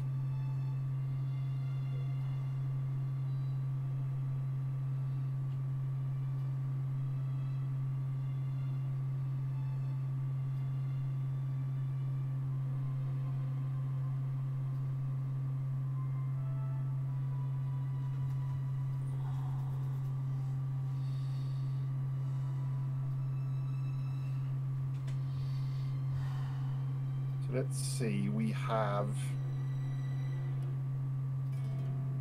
toads, snails, owlbears, weeds, An oil can. little demon-kin, various fey creatures, not to mention us lot.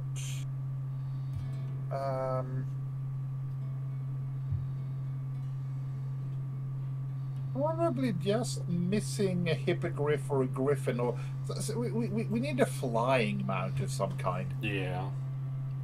My owlbears can fly. Yet, let me get another level. I'll take fly and I'll cast on a juniper.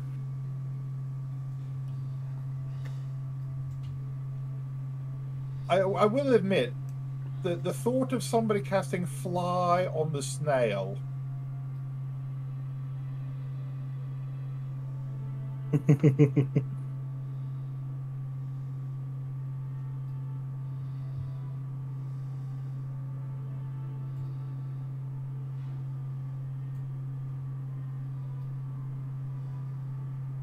Just seems like it has a certain amount of class.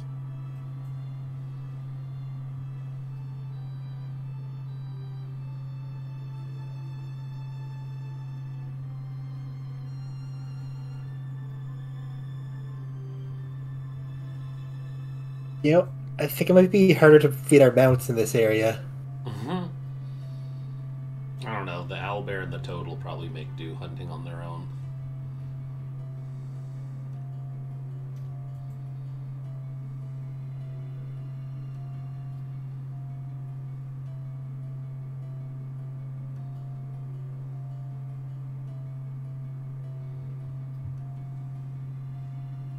The owlbear and the toad went to sea in a beautiful pea green boat. Yeah, just about works.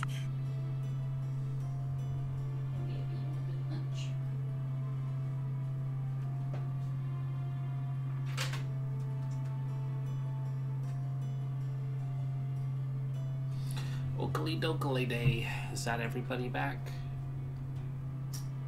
I believe so. My computer. Restart required. Tell it no.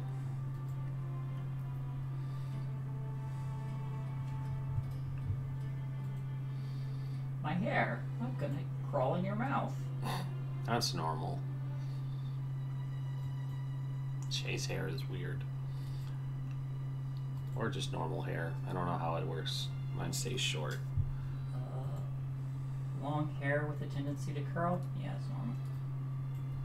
Yeah. Yeah, that which I used to have. That's why I showed it whose boss had kept it short.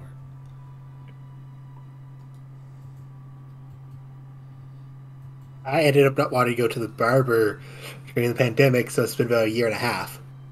Probably a bit more than that for me. So I got a good mane going on currently.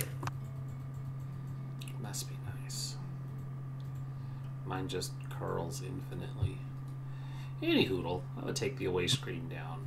Hello, we're back. Hello. Hello. Hello. Hello. So, we have people to find and friends to save. Yes. On that note, as we return here, and you all begin to trek with the new guidance of Amador, and the idea of traveling first to Lockberry Hinge to strike up an alliance, as you all had indicated. The moment you begin taking steps deeper into Yon,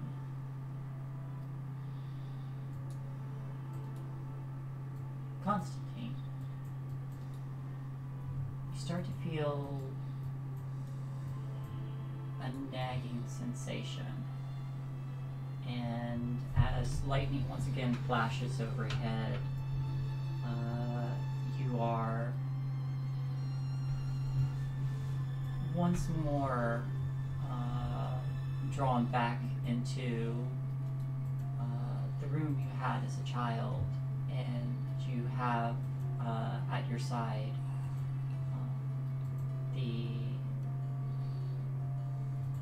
the wolf plushie, Wolfie. Again, as lightning flashes from outside this window, there's a brief memory of sneaking into the Witchlight Carnival, and again, the vision changes, and you hear just a slow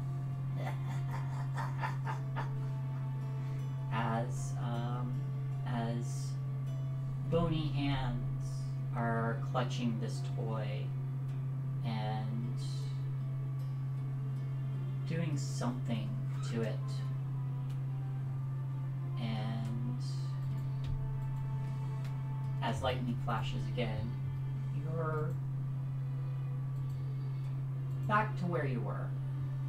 The visions or memories faded, but that nagging sensation remains.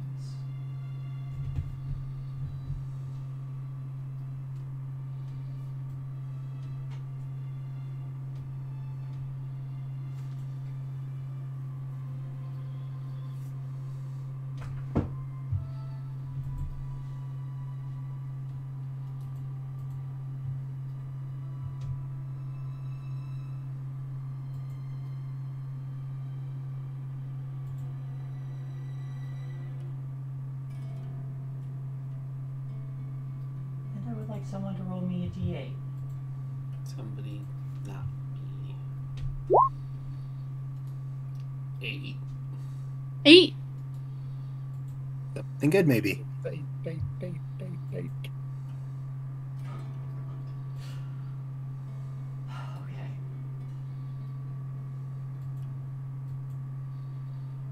Let's do it. Fuck us up, fam.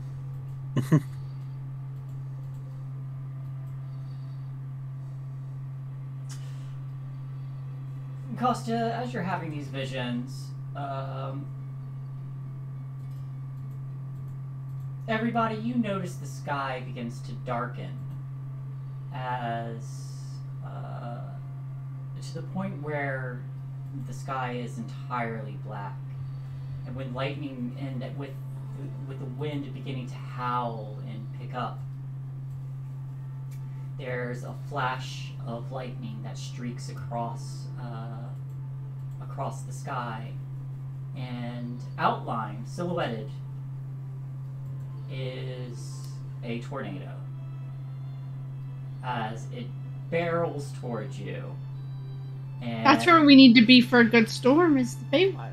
yeah. Mm-hmm. And as this tornado quickly comes upon you, the wind deafening, you are all scooped up into this spiral tornado, and as you all are lifted, I'm going to need another d8.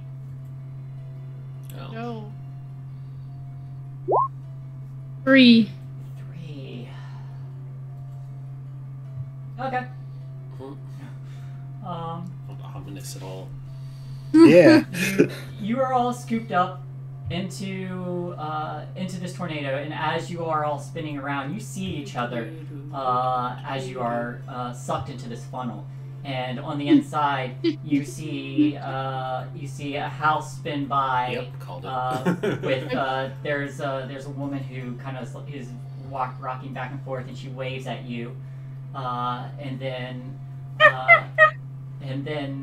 there's someone else on a bicycle that speeds by, and they pet a dog in their basket, and I want to make it perfectly clear I am not wearing red boots. I don't think we're in and as this tornado sweeps by, I will need. Oh, no, I don't need anything. You all take 10 force damage.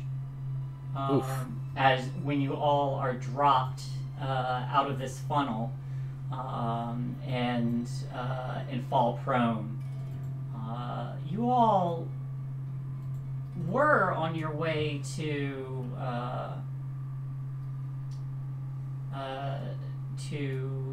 Lockberry Henge, but instead, you find yourself outside the entrance of a mine. So let me take you there. I'm just going to skip way ahead. Alright, so you all are just dropped out of this funnel as this tornado speeds away. And I don't think we're in Kansas anymore. nope, you're not That's in Kansas Kansas. anymore. You are still in Question. Yon, though. That's good. There's a chance you might not have ended in Yon, but you're in the Yon. That have been real detrimental. Yeah. And you hear the sound of hundreds upon hundreds of tiny pickaxes and hammers chipping away at stone. This sound emanates from the mouth of this cave and reverberates through the ground. This cave entrance that has fingers of rock that are reaching skyward far above it. They are statues of irate, hairy creatures with cloven hooves that are positioned so that they lean around the trees and peer over boulders, all staring balefully at the cave entrance.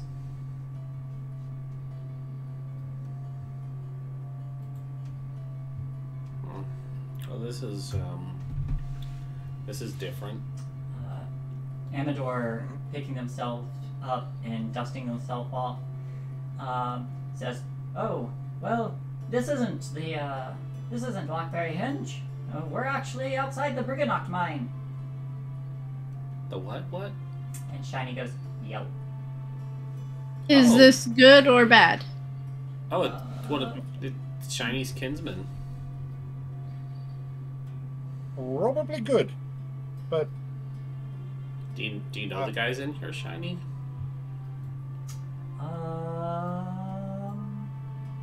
Let me do 100 for Shiny. 1d100 for sure. Unless you would like to tell me if this is where they came from. This particular mine. No, I think I'll roll the Roll the dice. I'll roll the dice. Okay. Or Shiny will.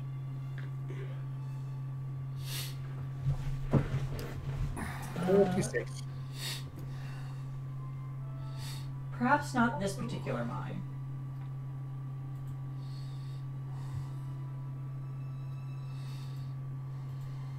Yeah, this spine seems a little bit too almost. I know it's strange, but happy for Shiny.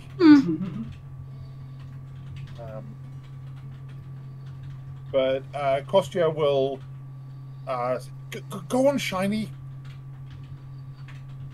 Go in and say hello. Shiny will hop down and start leading the way inside. Does everyone else stay outside or follow them in?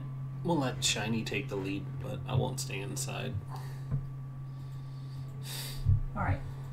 So, as you all follow Shiny inside, the moment you step into the cave, that talking noise completely stops.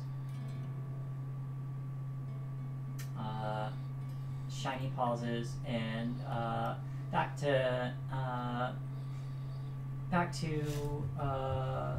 Kostya says, "Think they know," and keeps walking. And Kostya will just raise a proverbial bottle with triple X on it and go, "Hi ho!"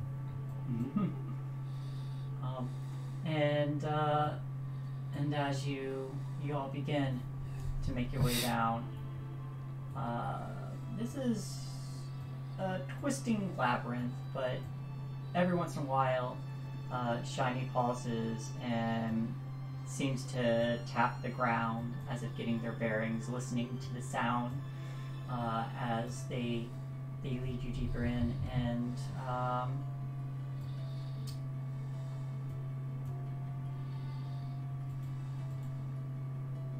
you still hear the sound of activity, movement, mostly, and you do hear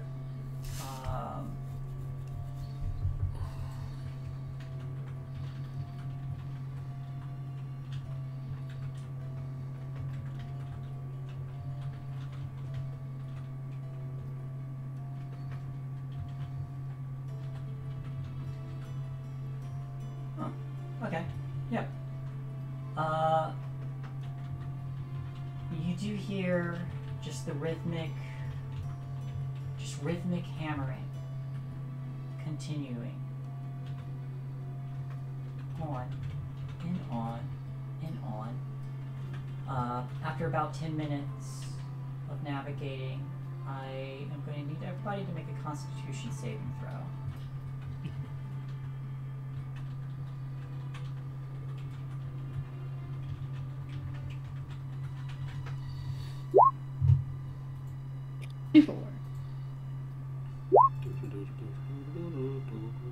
Wow. 19. I got a 9. Oh, okay.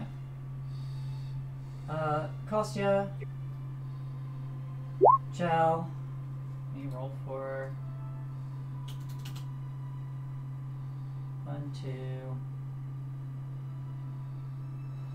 3, 4, 5, 6.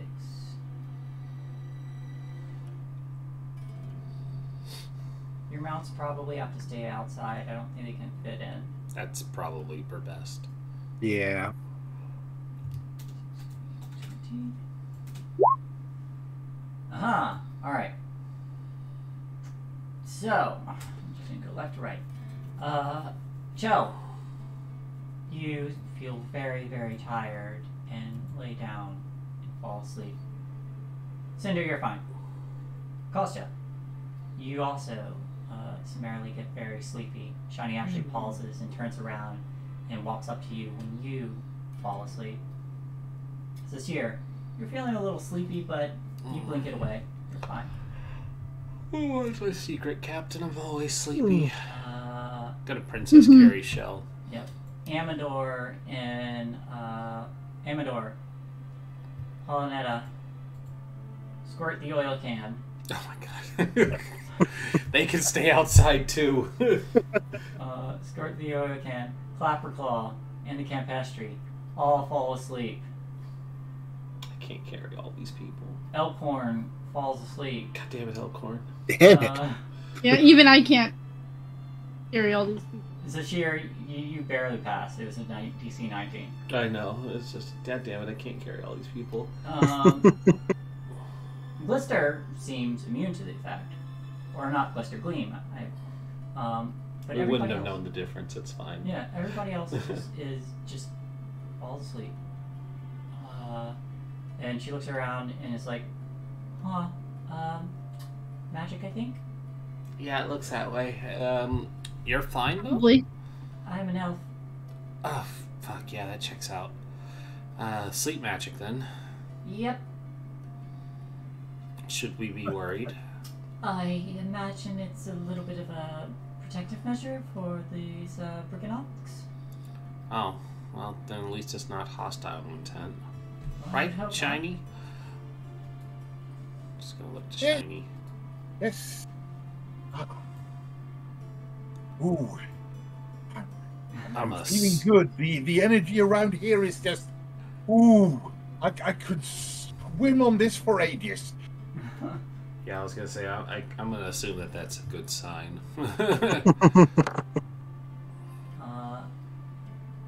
And I personally need to have a word with wizards because having advantage on everything against magic, but not con as magic.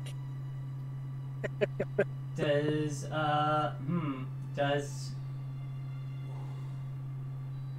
it say advantage on magic or just advantage on No, wisdom? it's intelligence, wisdom, and charisma. Oh. only mental saves. Okay. Sneaky. But after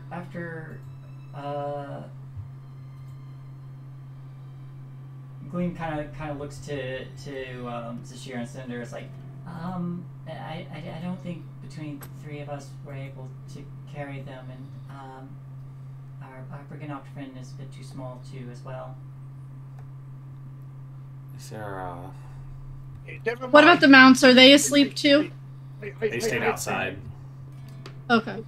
If we want to get them back out, I think I know how. Says Shiny. Oh. We're all ears, man. And Shiny is just going to do a wolf whistle, aka the "Come on, gang, we've got work to do." Briganock summoning. Oh. Well, in as much as there is such a thing. But basically, he's going to go for all the Briganocks together, come out of the hidey holes, etc., and en masse move everybody back out of the cave.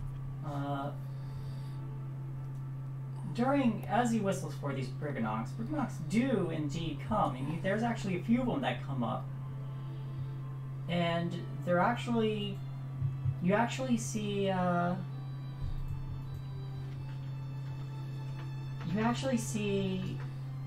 like two of them holding up two sides of a wheelbarrow,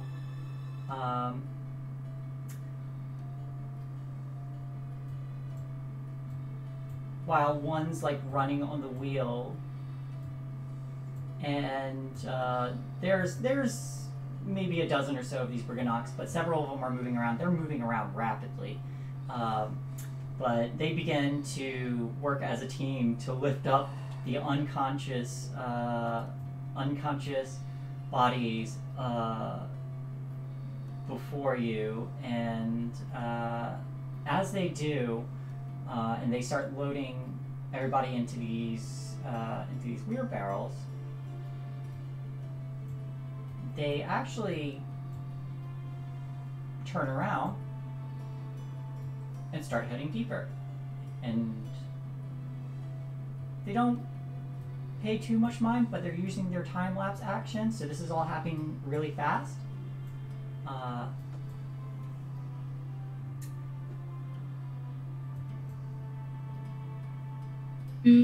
Or I'm sorry, they're not loading them up. They bring the wheelbarrow with supplies in it. Ooh. Haha, this is amusing.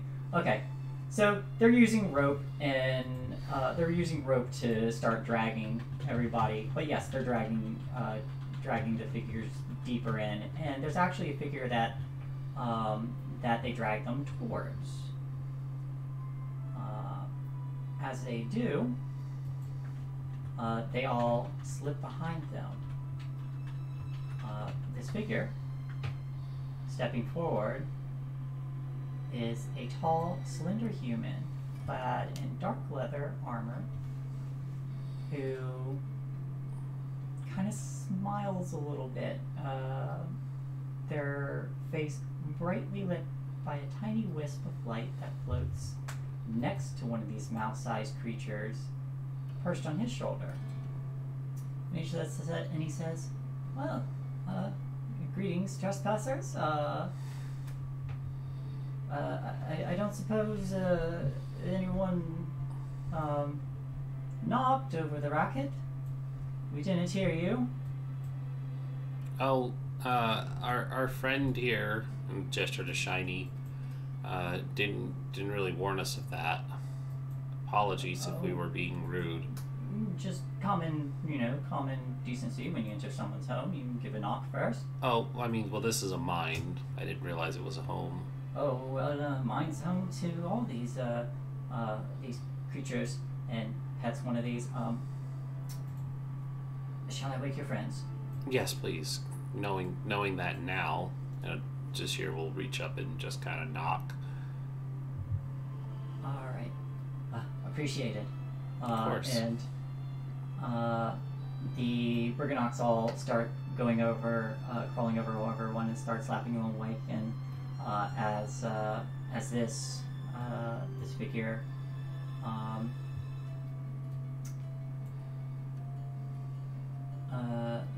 begins to put these supplies away and start rousing everyone. Let me see if I can find a picture of this guy. If he does indeed have one. I do not. Oh, he does have one. Oh, well, look at him. Oh, well, look at him. Oh, look at him. Look at them. Huh.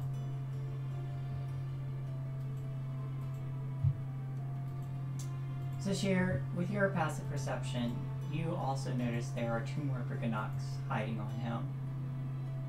One tucked in his belt pouch, and another peering over the rim of his left boot. Hmm. Gosh, he's got quite a few Briganok friends there. I see you've brought another friend to the Briganoks, so, oh, welcome, I suppose. Oh. I hope they enjoyed my dream.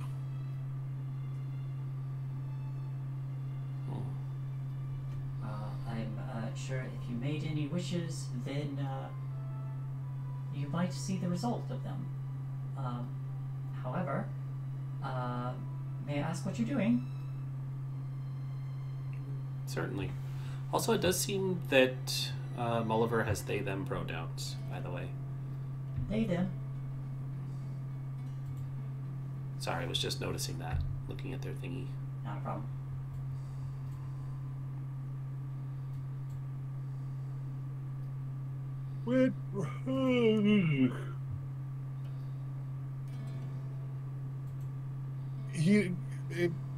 Constantine will look around in a very furtive, sort of obvious way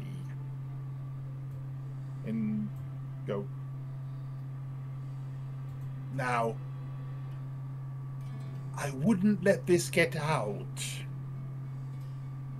but we're rescuing Titania. It's true.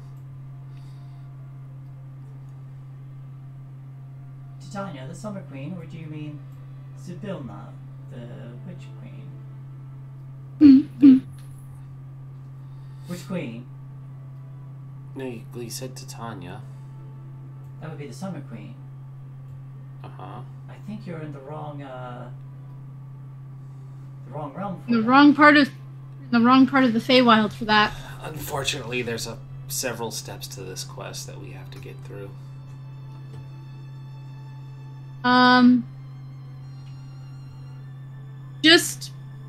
Are you guys intentionally trying to lie? No, we have to deal with the 3 hags before we could do that.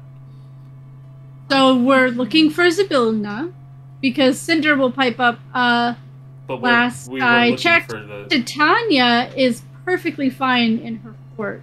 Is she? Yes, she is. I did not get that impression from the stuff we were doing, but okay. Zybilna is trapped. Wait. I thought Zybilna was one of the hags.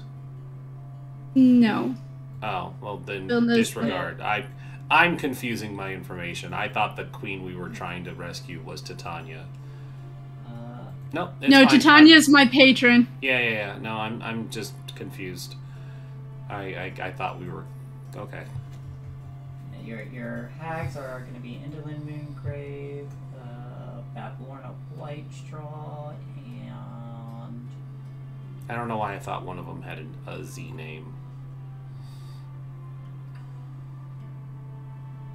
Scabatha Nightshade.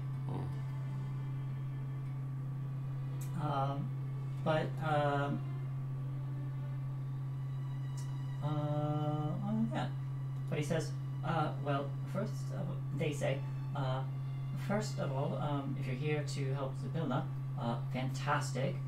Someone give me a charisma persuasion check. Got it. I'm pretty good at those. You said persuasion, Yes. which I roll like shit. Natural 20. Yep. And they seem very, very open to this prospect, as they add. And secondly, if you're allied with Titania, all the better. I actually pull out my Frostbrand Greatsword, which the emblem on the hilt is actually her. I see. It is. The blue star. Yeah. And wreathed in flame. Yes. And they say, I see some of her agents are here. All right. Creeping Lynn, or Evelyn Moongrave, they call her Creeping Lynn. At least they didn't call her Evil Lynn. I think that would be too on the nose. Would it, though? I mean, I feel like it might have been done before. Yeah, it's been done before. Yeah. It's all been done before. Ooh, ooh, ooh. Creeping Lynn kidnapped the Briganock's best architect, Golmo. They're toiling in the Motherhorn now, designing new contraptions for the hag. Would love to get them back, but I'm currently embroiled with a bit of a quarrel between the Briganocks and the Koreds. Why are they in quarrel? The Koreds provide Creeping Lynn with locks of their magic hair, which she uses to build her contraptions. Now, because Creeping Lynn kidnapped one of their own, Golmo, they're using this hair, being forced to use this hair to construct their things. Hear me out. Is there a chance that they weren't kidnapped, but the two factions' firstborns are actually in love, and it's all just a big misunderstanding? I don't get that impression, but that would be an amazing twist. It would, wouldn't it? Potentially very tragic. Usually is. Yeah. But the Briganocks, they work the mine all hours because they know the noise aggravates the Koreds. That's actually pretty hilarious. Yeah. I mean, they got to get back at them somehow for providing the hag with their hair. Anyways, this whole situation needs to be resolved. The hag situation?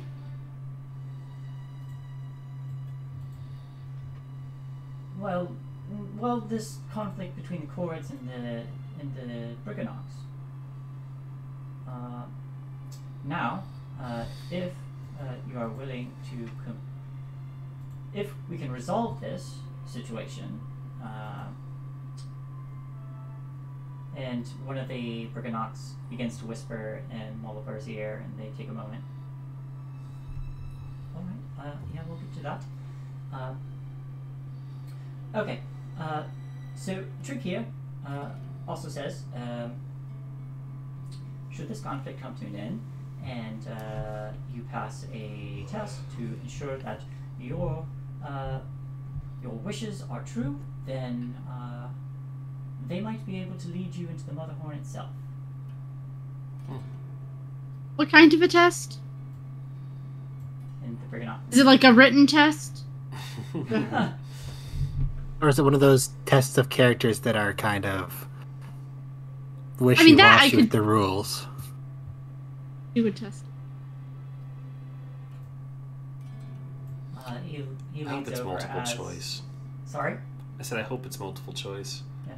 He leans over as the Korid is, or not the Korid, the Briganock is whispering in his ear again and says, okay.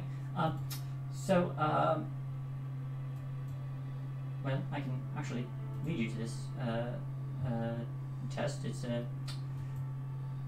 if you want to take it now.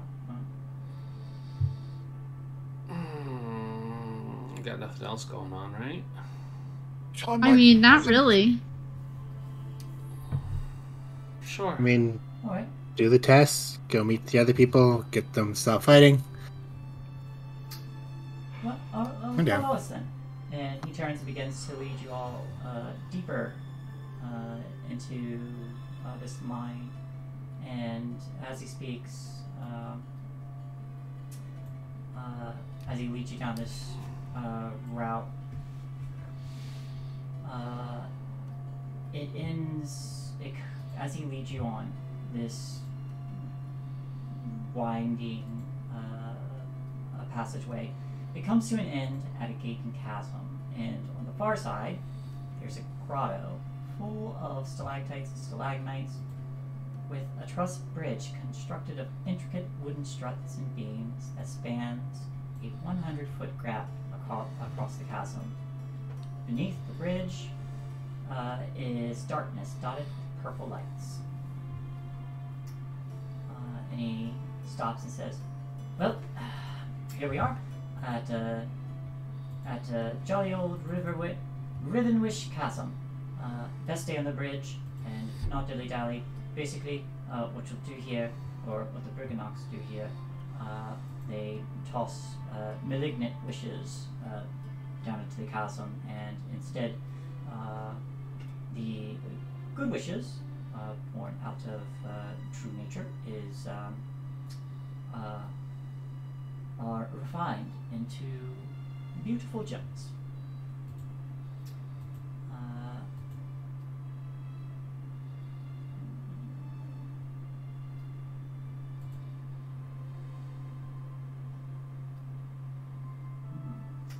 So we just need to cross the bridge then, or? Yeah, they don't really explain this task very well. They've got it like set apart into pieces.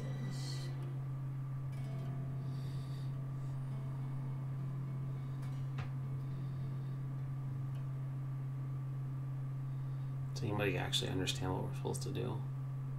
I have no idea. Yep, you just cross the bridge. Oh, well, in that case, step of the wind. I'm gonna go for it.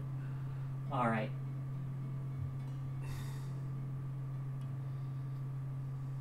Oh, that's dark. Oh, no.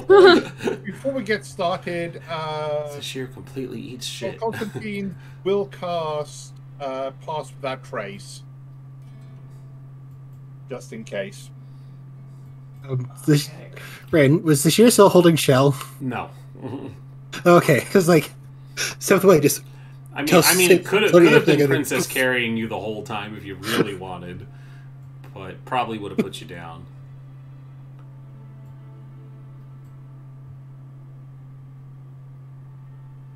You can put her down. Okay. Okay. This is how I die, y'all. Just get blasted off the side.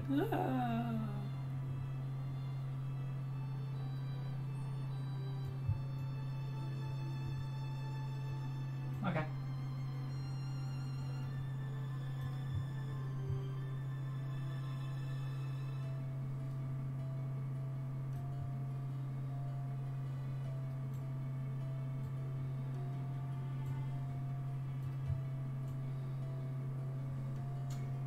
Gotcha.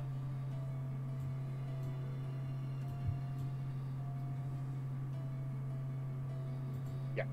Mm-hmm. Just waiting for it. There's just so much detail in this thing that is so obscure. I wish it was just... Okay. Make players do this, have them roll this. This happens. Yeah, it doesn't really have much for it. It says just cross the bridge. Alright. So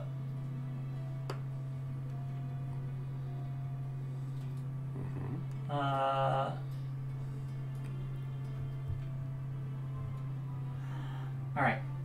What's your movement speed? Before Step of the Wind, 45 feet. Alright, with Step of the Wind, 90 feet.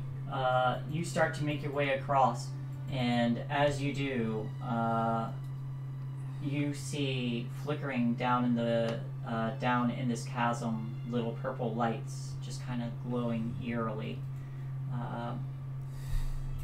As you get about halfway across the bridge, you see 3 forms emerge. And what you see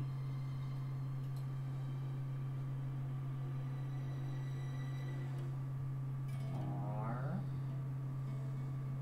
Whoop, went too far. There you are. 3 of these guys. Oh! This is Shae's revenge for Curse of Strahd. Oh! I don't These think guys my were here fire's... time. We need I don't think my fire's gonna work on them. No, it won't. It sure won't. Fuck these brigand hawks. This is gonna be hilarious.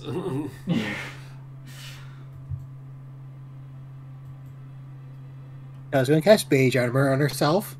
Uh-huh. Go ahead, triple fireball me. Let's go. It's only fair. Alright. It is... It is what they would do. It is... Sorry, go on. I mean, I would have said that I would have followed Zashir, but I would have been extremely... Like, I would be extra slow compared to Zashir. You just start hopping with Sir Kermit. It's just like gone, and you're like, oh well, I guess I'll wait, and then just Yeah. For what it's worth, Kostya would have misty stepped and then started going, so he would have had approximately 60 feet, 90 feet with dash. Alright. So, you also make it halfway across, right behind Zashir. Anybody else going? I'll walk across. Alright. Hermit's movement speed is 40 feet. No, that's swimming. No. Wait, what did we say it was? I thought we changed his speed. We did. I might have put that in on a sheet already. It's not on his sheet. It says he has a 20-foot speed and a 40-foot swim speed. It was... Yeah, I changed it to 40 foot both way. Swimming and movement. So with Cinder bringing up the rear, I'm going to need... you all are just like on a line of this bridge, and these 3 skulls come out and go, alright, here we go! And I need everybody to make a dexterity save.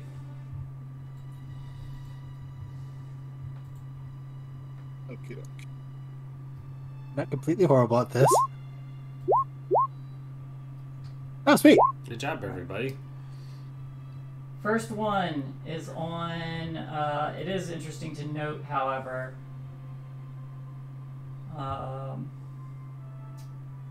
as these fireballs come towards you all, first one's going to be against the 2 who are in the lead, the fastest of them. That is... You all pass, by the way. That is 23 damage. Second one is 28 on Chow. So first one reduced to 12. Or, no, I'm sorry, 11. Second one reduced to, don't enter that damage yet. The second one reduced to 14 for Chow, and the third one on Cinder reduced to 13 and then 6 because of fire resistance. Mm-hmm. And Sermit takes none because he passed his dex save. Alright. He takes no damage. So, as these fireballs strike and flames engulf you all, you expect to feel some level of damage, but there's none. Ah, it's a trick, these jerks. You all succeed on the dexterity saves, but there's no no damage to you, and these 3 flame skulls begin to circle all of you as you make it to the other side. And one goes, "Congratulations!" The other goes, "Congratulations on making it across." And the third says, "Oh, very sorry for the unprovoked violence." That was more than a little startling, yes. Good job, though. Good job. Good job. And they all begin to sink below the chasm again. As that happens, because of a certain alignment trait, Constantine is going to be just patting out the flames that appear to be coming out of his body at various points as a minor illusion.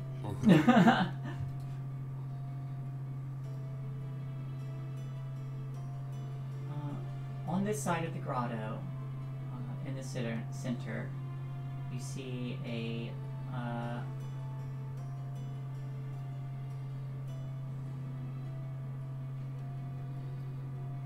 oh, I know this guy. Okay. You see a piebald pony wearing blinders. There's a small wooden hut that is strapped to its back, and a faint clatter can be heard from inside the hut.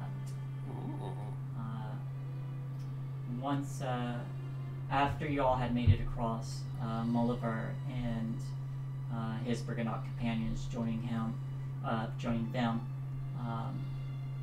approach and say, "This hut is the home of Obu, oldest Briganock living in the mine at present."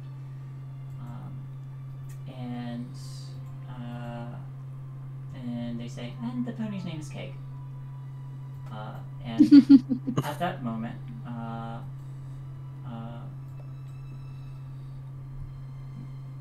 okay.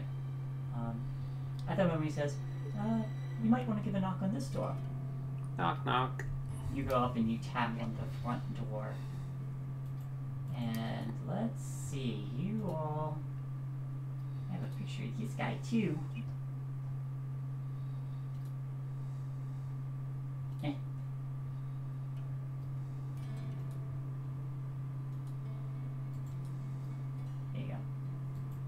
Aw. Aw, look at that little guy. Mm?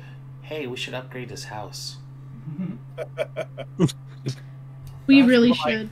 That's what I call a Briganock mobile home. Yes. But the They even have the protective headphones over the horses.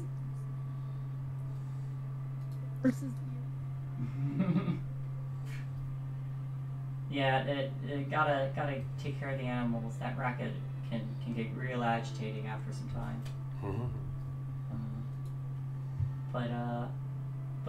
But you tap on the door and it swings open, and there is a very old Briganock that has minuscule spectacles, and they say, "Oh, big folk, how wonderful!" Hello. Oh. And they kind of like doze off for a minute before like slapping themselves awake. Oh, welcome. Oh, I see you've all made it to the grotto. Yep. Well, Looks that way. what brings you here? A tornado. A tornado. A tornado. That sounds exciting. I'm I too mean- old and tired for tornadoes, but not too old and tired to show some hospitality. And they start to doze off again. Constantine is going to go shiny and point back approximately about halfway back across the bridge, where there is a lone Briganock running like mad, trying to keep up. Oh, hello there, young friend. Stay a while and listen. Stay a while and listen. Ancient one.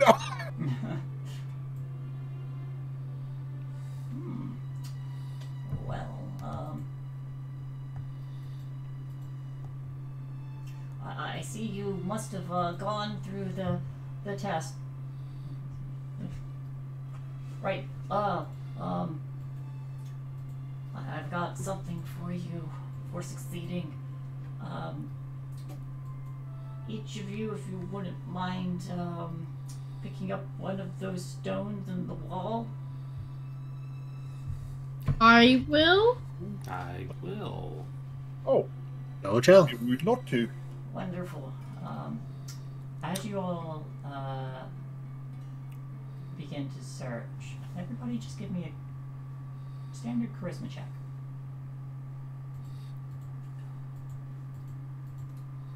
I'm supposed to be good at these. Ooh. Oh, That dear. was Yeah, supposed to checks be a out. 9. That was a 19, and it rolled to a 9. This makes perfect sense. Well, y'all have advantage, thankfully, for succeeding this task. Oh, that's good. Oh, 'Cause 21. Oh, And 10 was enough. 17. just in So, case. you all Oh, begin to... yeah, Oh, that there makes you go. You all begin to pick out stones, and for a minute, you hesitate on certain ones before you're drawn to specific stones throughout the castle. And you pick these up, and they somehow seem familiar to you. And as you touch them, you hear a familiar, if perhaps forgotten wish, maybe not forgotten, whisper back to you in your head that you had made once before as a child.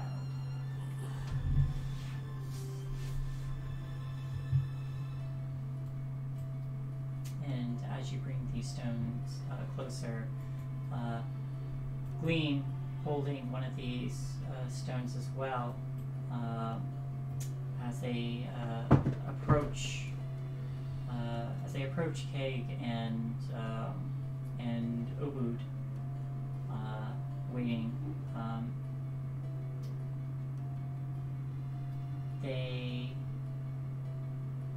gesture to set them down, and Obud takes a moment and goes, "Alright, I still got some energy left in these old bones." And then you begin to see them start to move really rapidly as they start shifting around inside the house, back and forth at an incredibly fast pace.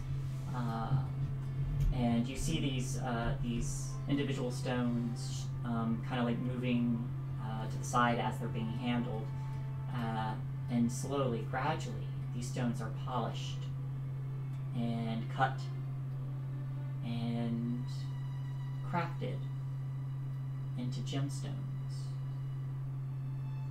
You may each decide what your particular wish stone looks like. It's an emerald. Probably a ruby. Probably a sapphire. I'm thinking a faceted piece of jade. Ooh. Nice, I like it. And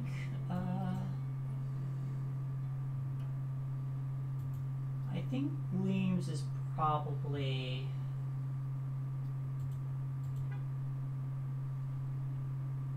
a moonstone. Makes sense, thematic. But each of these gems are worth 500 gold, which, as Obud stops and finishes completing these, they say, "Well, some treasure for you. They're,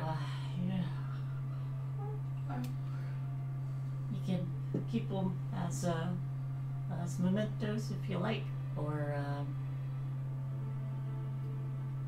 and then just falls asleep." I like it.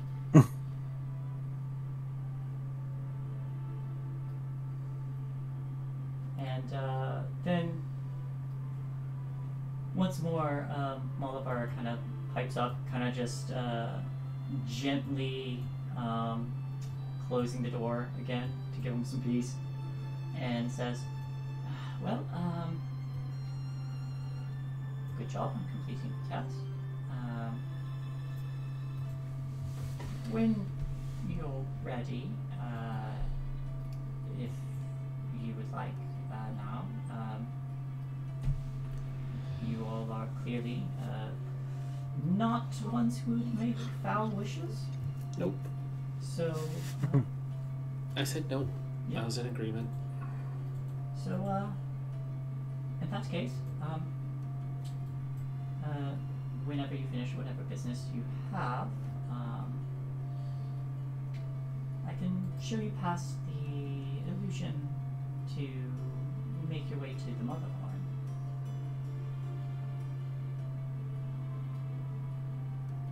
That would be wonderful.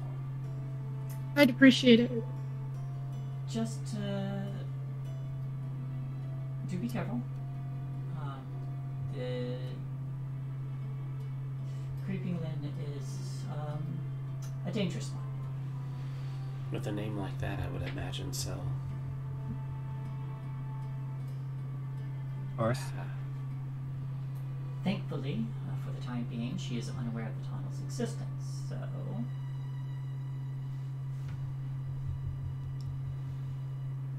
So we should get Element on of that. surprise. Indeed. Sorry, the little guy made me tired. Listening to the Briganauts working will do that as well. Yeah, that too. Well, you have a way in. We can take you whenever you want, or if you have business to deal with, that's fine as well. I think we were supposed to find somebody. Let's just go to the Penge thing to Lockberry. make more allies. Yep. Wait, you want to make allies with the Chorids? We don't know what the chords are. Alright. Do we? We suspect they're allied with the Hag, but perhaps it's... We're very convincing in making people change their minds. Alright. Well, you've already proven yourself Or, here, so... or we're really good at making them dead if they don't. If That was the they side with the implication. hag. Gotcha. You know, or else the implications. Well, do be careful. We will be here whenever you're ready. Be much appreciated. Thank you. Let me give a nod. Let's see. We're at about stop time. Yes, we are. I want to see if there's anything.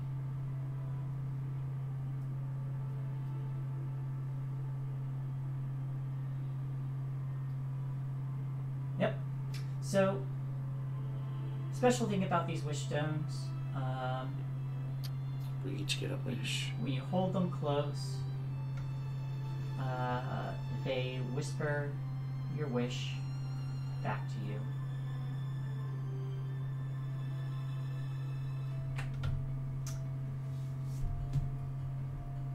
Not nearly as exciting as I thought they'd be. Want to trade? Who wants to trade? I'm kidding. I'm kidding. I mean, do you want to trade stones, or are you trying to trade wishes? Yes. Are we gonna start the business of trading wishes? Oh man, could you imagine how lucrative that would be here? Yeah. Here on Avernus, they do the same thing, but with souls. Ours is probably more morally ambiguous. Maybe a bit, little. I mean, part of me just wonders if my wish would actually then become your wish, and you would no longer have your wish. My wish. I mean, mine's already been fulfilled. God damn, these Briganauts are hammering too much. Okay. So we'll call it here tonight and pick up again next week. But of course, Uncle Constantine and Shiny are going to hang out with their kinsmen for the next episode. a perfect place to leave That him actually behind. does work out. Having to explain where he went. Hide, really. Great. Well, we will miss you, but you're going to a convention, so it's not like you're going to, do something you hate. So everybody have a great week. Those of you that will be back on Saturday, we'll be playing some 5th edition homebrew campaign, and it's going to be good times. You get to watch me die to a frost giant. To watch us die to a frost giant. It's true. Listen, you'll probably survive longer than I did during a Tomb of Annihilation game where the random encounter was a frost giant to our level 1 group.